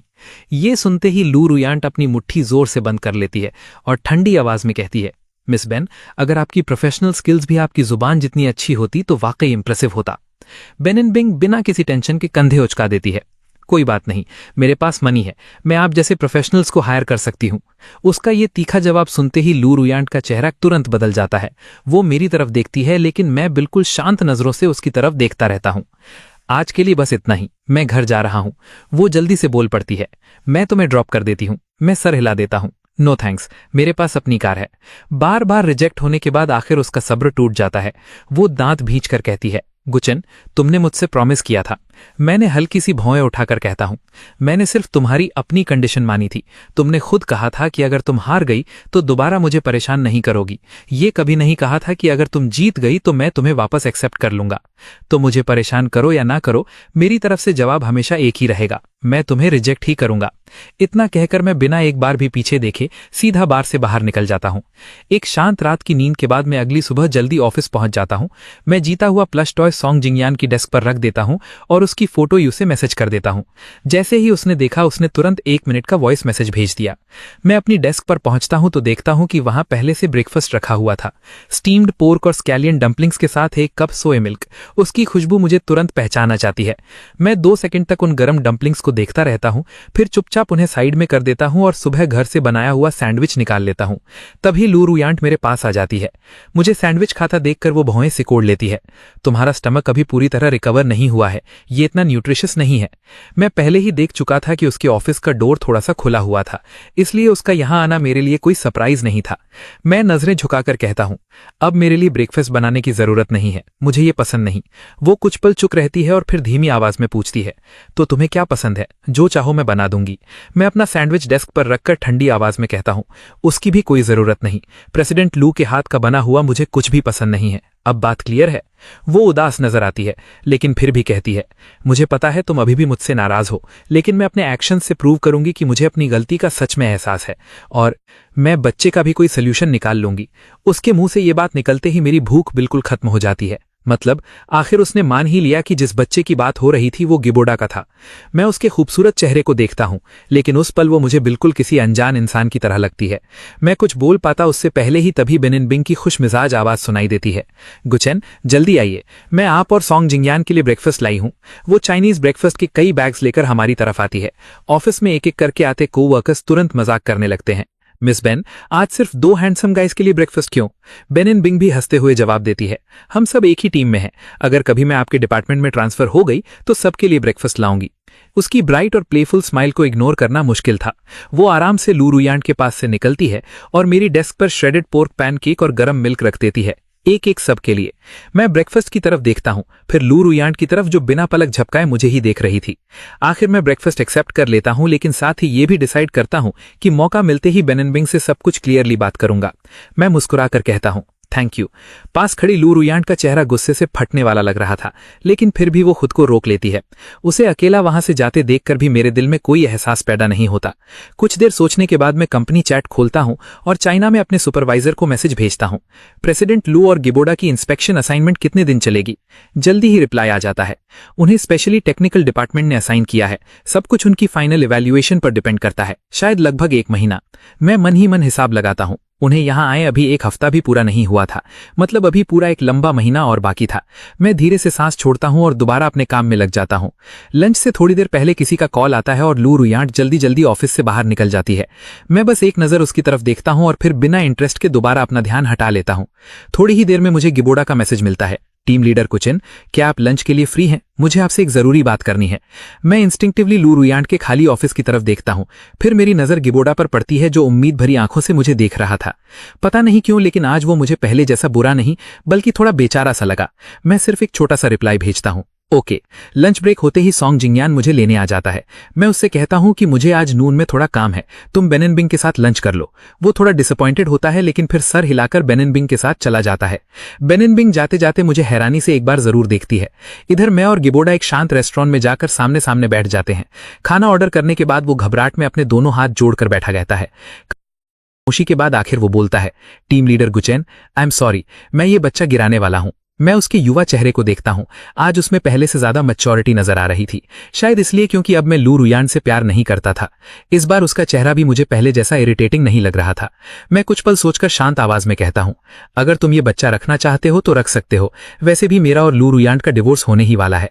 मैं उसका मजाक नहीं उड़ा रहा था। जब वो मेरी शादी के बीच आ ही गया था तो कम से कम अपनी चाही हुई जिंदगी तो पा लेता। अगर वो लू रुयान के साथ रहता तो शायद।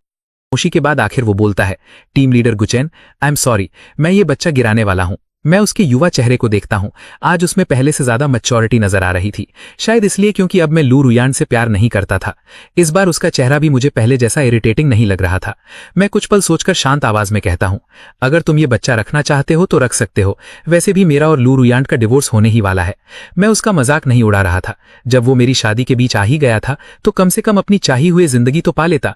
अगर वो लू रुयान के साथ रहता तो शायद लू रुयान के पास मुझे परेशान करने की कोई वजह नहीं बचती। मेरे लिए वही सबसे अच्छा रिजल्ट होता। मैं ये सब सोच ही रहा था कि तभी गिबोडा अचानक कहता है, टीम लीडर कुचेन, मुझे नहीं लगता कि आप लू रुयान से डिवोर्स ले पाएंगे। ये सुनते ही मेरी भौएं तुरंत सिकुड़ जाती हैं। मतलब? गिबोडा धीरे से समझाता है, वो लॉयर से कंसल्ट कर रही हैं कि डिवोर्स को लीगली रिफ्यूज कैसे किया जा सकता है। गिबोडा धीरे से कहता है, उन्होंने कई फेमस लॉयर से पूछा और सबने एक ही जवाब दिया, वो डिवोर्स पेपर्स पर साइन करने से मना कर सकती हैं। अगर प्रेसिडेंट लू अग्री ही ना करें तो आपका डिवोर्स अग्रीमेंट किसी काम का नहीं रहेगा।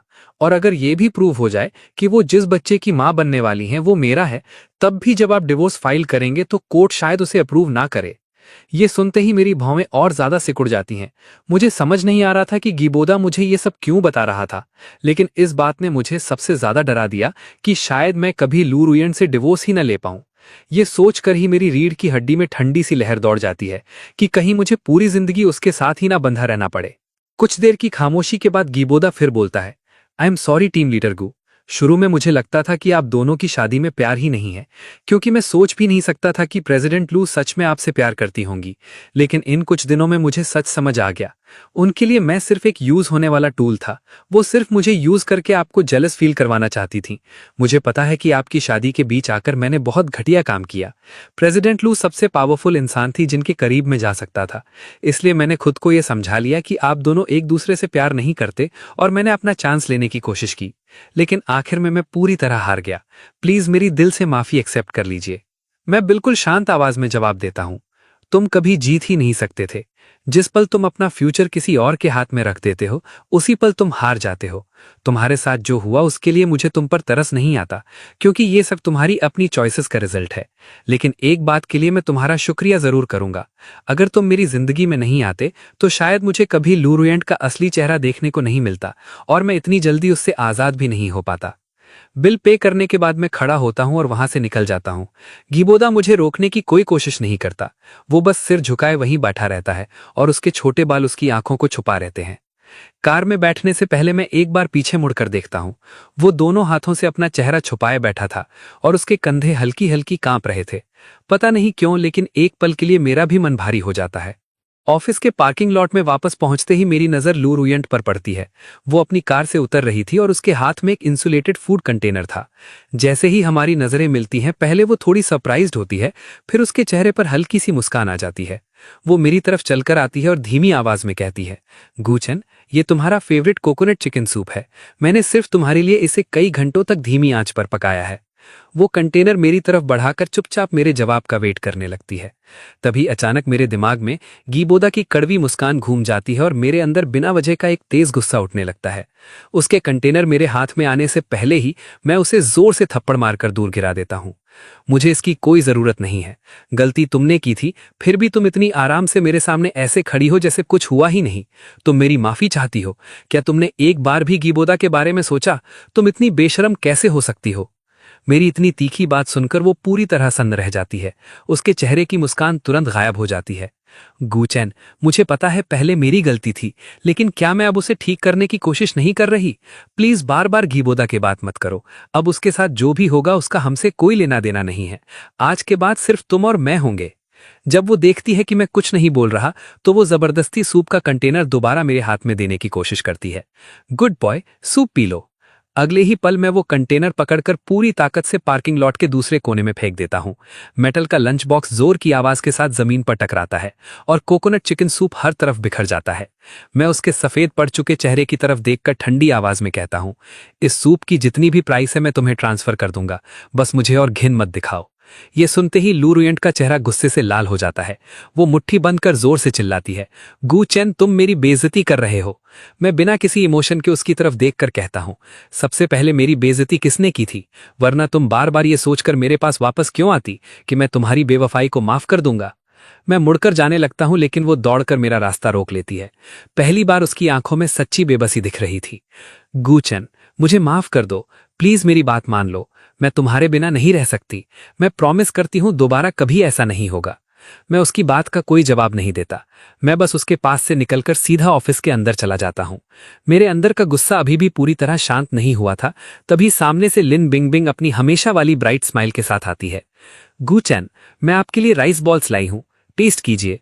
मैं थोड़ा ध्यान भटका हुआ सा जवाब देता हूं, थैंक्स, मैंने आज लंच भी स्किप कर दिया था। मैं उससे पूछता हूं, कितने पैसे हुए? मैं तुम्हें ट्रांसफर कर देता हूं। वो मुस्कुराकर कहती है, हमारे बीच ऐसा कैसा रिलेशनशिप है कि मैं आपसे पैसे लूं? मैं उसकी बात का कोई जवाब नहीं देता, बस चुपचाप उसकी तरफ देखता रहता हूं। शायद उसे समझ आ गया था कि मेरा मूड ठीक नहीं है।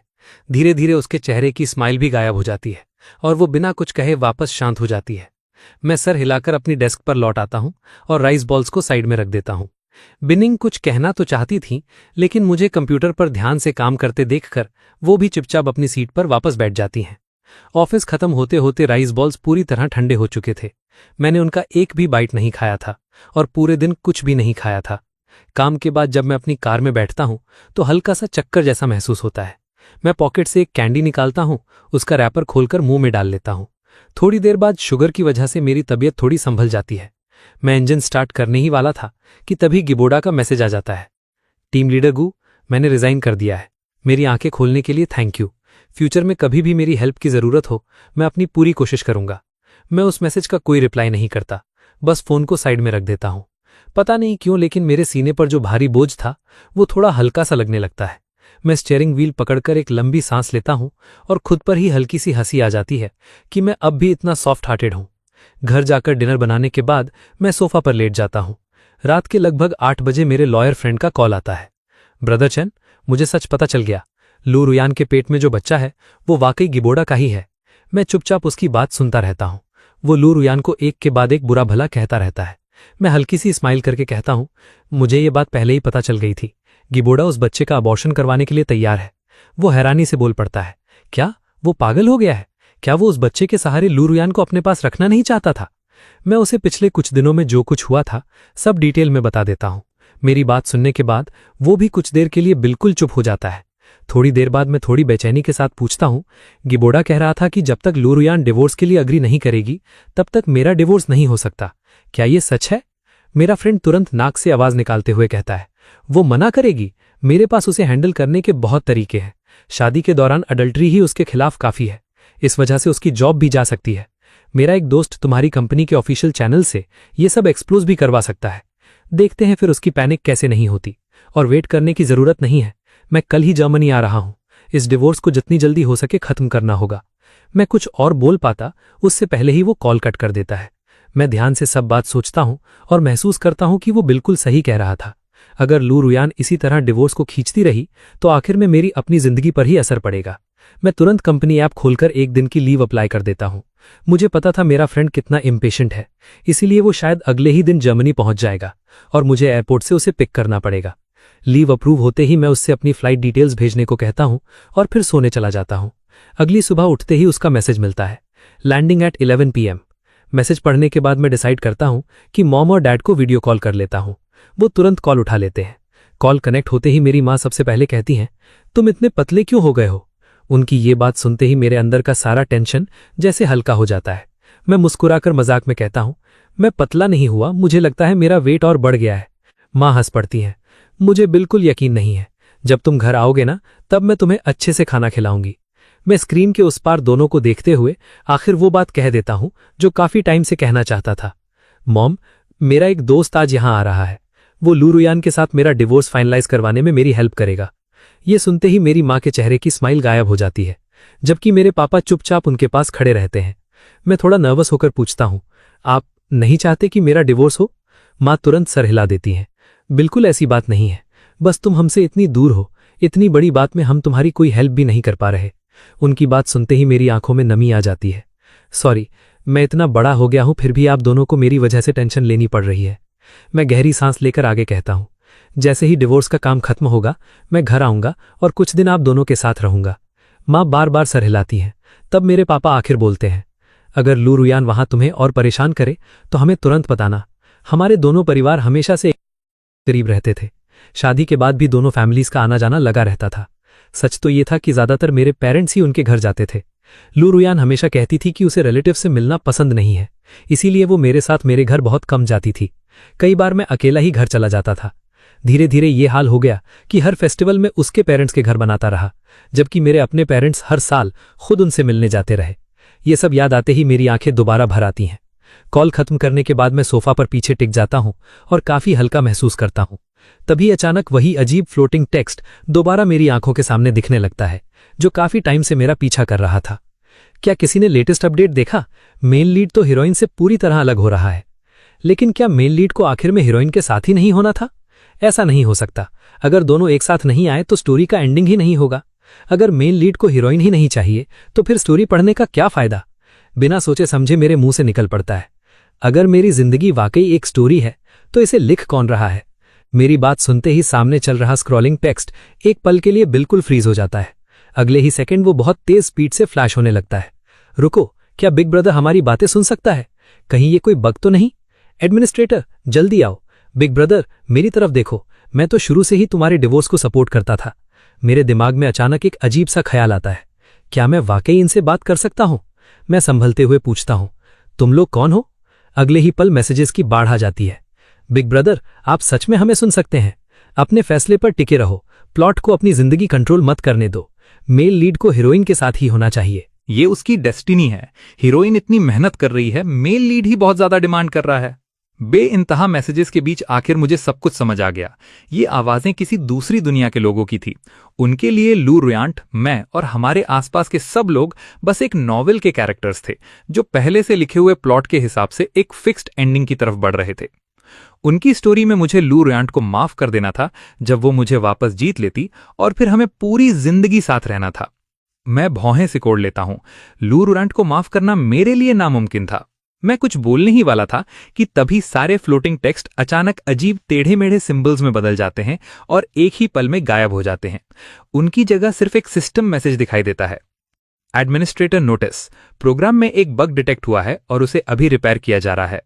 थोड़ी ही देर बाद एक और मैसेज सामने आता है, सभी व्यूअर्स के लिए, ये दुनिया वो फिक्शनल नॉवेल नहीं है जैसा आप लोग समझते हैं। ये भी आपकी दुनिया की तरह एक रियल वर्ल्ड है। यहाँ हर इंसान फ्लैश और ब्लड से बना हुआ है। आपकी नज़र में गू चेन इस स्टोरी का प्रोटैगनिस्ट हो सकता है, लेकिन उसके थॉट्स और उसके डिसीजंस पर आपका कोई हक नहीं है। सिर्फ गू चेन को अपनी जिंदगी का फैसला करने का हक है। एडमिनिस्ट्रेटर की एक गलती की वजह से कुछ देर के लिए दोनों वर्ल्ड्स के बीच कनेक्शन बन गया था। गू चेन के लिए कॉम्पेंसेशन प्रोसेस किया जा रहा है। जैसे ही आखिरी लफ्ज धीरे धीरे गायब होते हैं, सारे फ्लोटिंग टेक्स्ट हमेशा के लिए खत्म हो जाते हैं।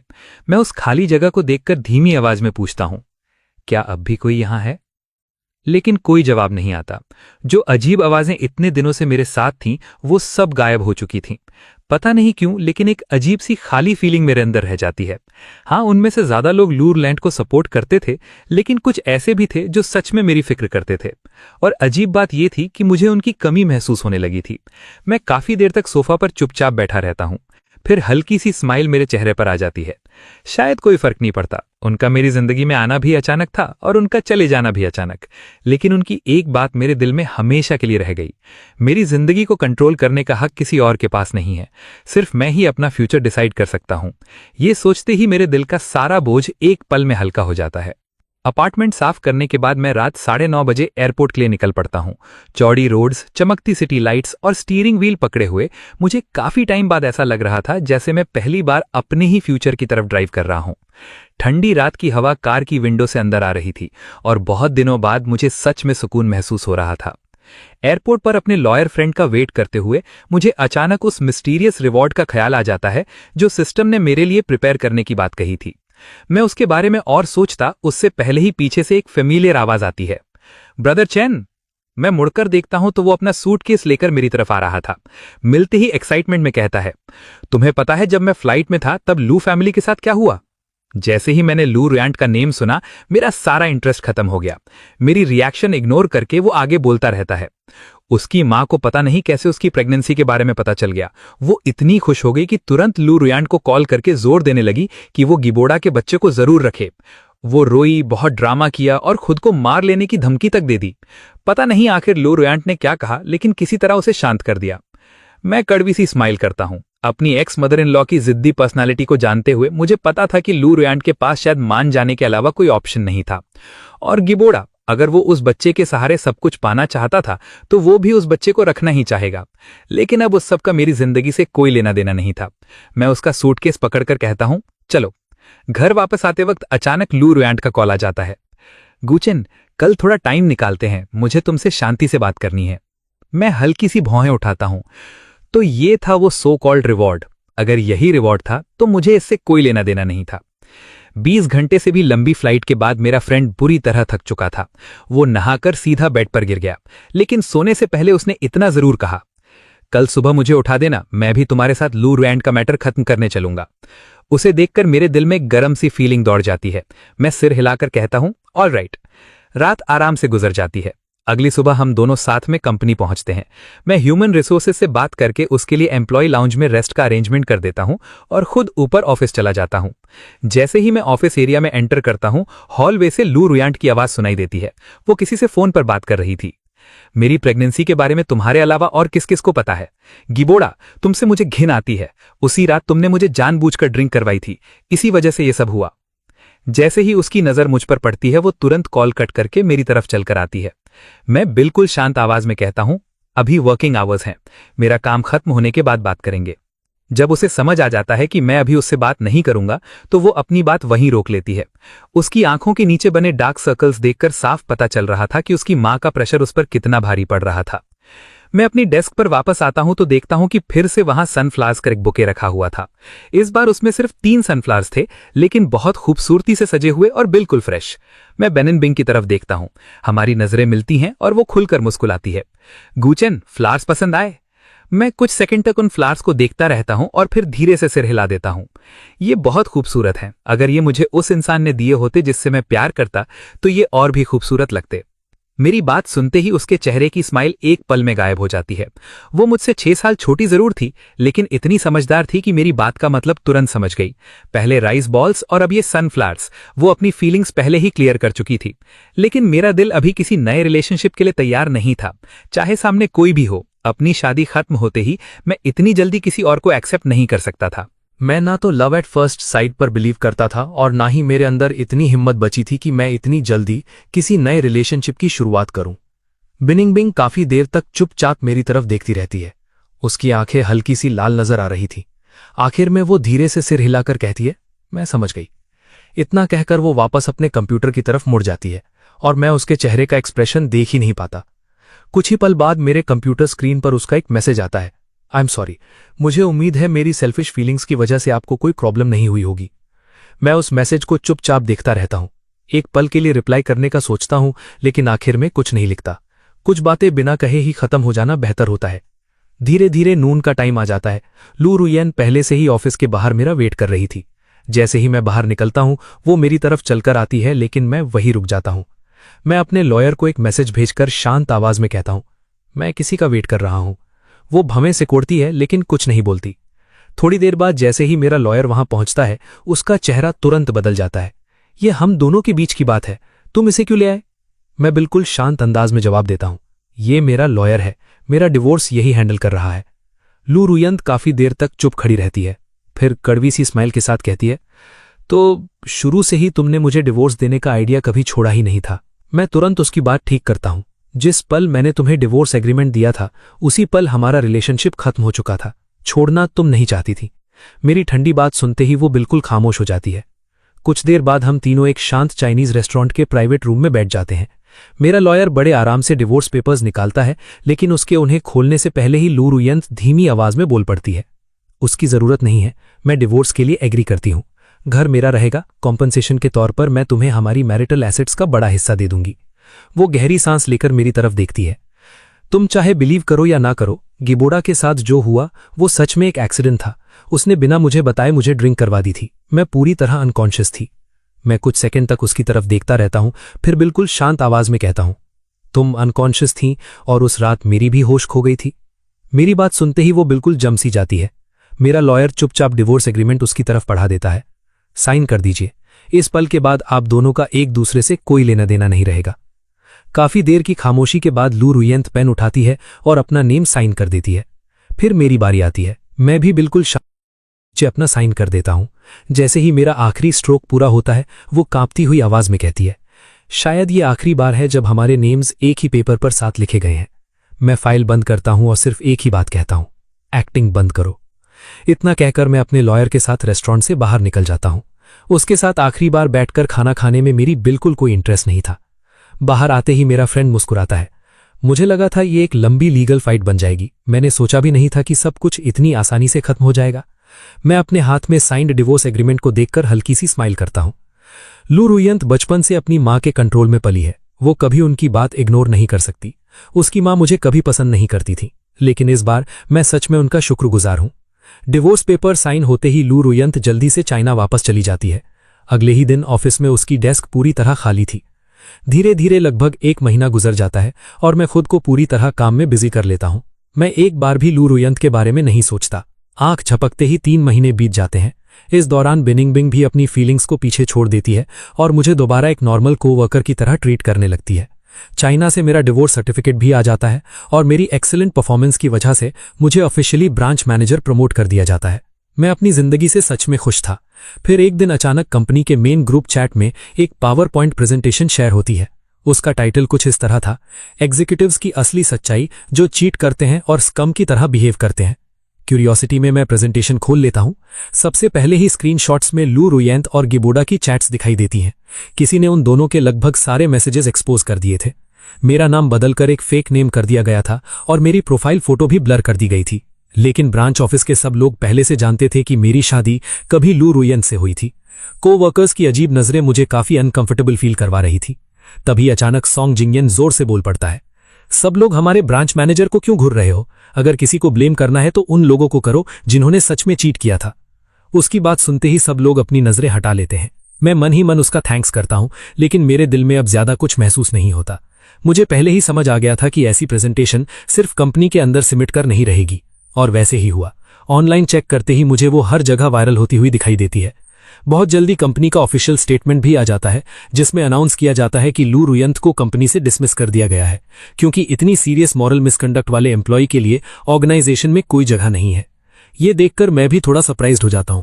उसकी टेक्निकल एबिलिटी इतनी स्ट्रांग थी कि कंपनी के लिए वो बहुत वैल्यूएबल एम्प्लॉय थी। क्यूरियोसिटी में मैं बिनिंगबिंग को मैसेज भेजकर पूछता हूं कि आखिर हुआ क्या था। वो तुरंत पूरी बात समझा देती है। जर्मनी इंस्पेक्शन के दौरान लू रुयंत ने जिस प्रोजेक्ट को इवैल्यूएट किया था, उसकी वजह से कंपनी को बहुत बड़ा फाइनेंशियल लॉस हुआ था। बोर्ड ऑफ डायरेक्टर्स पहले से ही उसके परफॉर्मेंस से खुश नहीं था और उसके बाद गिबोडा ने खुद वो पावर पॉइंट प्रेजेंटेशन रिलीज कर दी। उसने साफ कह दिया था कि जब लू रुयंत ने उसकी पूरी जिंदगी बर्बाद कर दी तो वो भी उसे उसकी हर गलती की कीमत जरूर चुकवाएगा। फेल्ड प्रोजेक्ट और पब्लिक स्कैंडल दोनों एक साथ सामने आने के बाद कंपनी ने आखिर लुई रुइंट को फायर करने का डिसीजन ले लिया। मैं बस चुपचाप अपने होंठ भींच लेता हूं। सिर्फ 3 महीनों में आखिर उन दोनों के बीच ऐसा क्या हुआ था कि गिबोर्डा उससे इतनी नफरत करने लगा। ये ख्याल सिर्फ एक पल के लिए मेरे दिमाग में आता है और फिर मैं उसे वहीं छोड़ देता हूं। तभी सीन शिफ्ट होता है। आंख झपकते ही 2 और साल गुजर जाते हैं। जर्मनी ब्रांच अब पूरी तरह स्टेबल हो चुकी थी और आखिर मुझे इतनी वेकेशन मिल गई कि मैं घर वापस जा सकूं। मैं एक्साइटमेंट के साथ अपना लगेज पैक करता हूं और घर लौटने के सफर पर निकल पड़ता हूं। घर पहुंचने से पहले हाईवे के आखिरी रेस्ट स्टॉप पर मेरी नजर अचानक लुई रुइंट पर पड़ती है। वो 2 साल पहले डिवोर्स के वक्त वाली लुई रुइंट बिल्कुल नहीं लग रही थी। उसका चेहरा थका हुआ था, वो बहुत पतली हो चुकी थी और उसकी पूरी हालत बहुत बुरी लग रही थी। उसकी बाहों में एक छोटा सा लड़का था। उसके पास ही गिबोर्डा खड़ा था और वो ठंडी नजरों से उसकी तरफ देख रहा था। इतना उदास चेहरा बनाना बंद करो, वो ताने भरी आवाज में कहता है, वरना तुम अपने बेटे को भी बिल्कुल अपनी तरह बड़ा कर दोगी। लुई रुइंट उस छोटे से बच्चे को और मजबूती से अपनी बाहों में पकड़ लेती है और धीमी आवाज में कहती है, गिबोर्डा बस करो, मैं अब तुमसे और झगड़ा नहीं करना चाहती। गिबोर्डा ठंडी हंसी हंस पड़ता है। ओ, अब तुम चाहती हो कि तुम्हारे बेटे का बचपन खुशियों से भरा हो। कभी ये भी सोचा कि तुम उसके लायक हो भी या नहीं? तुमने मुझसे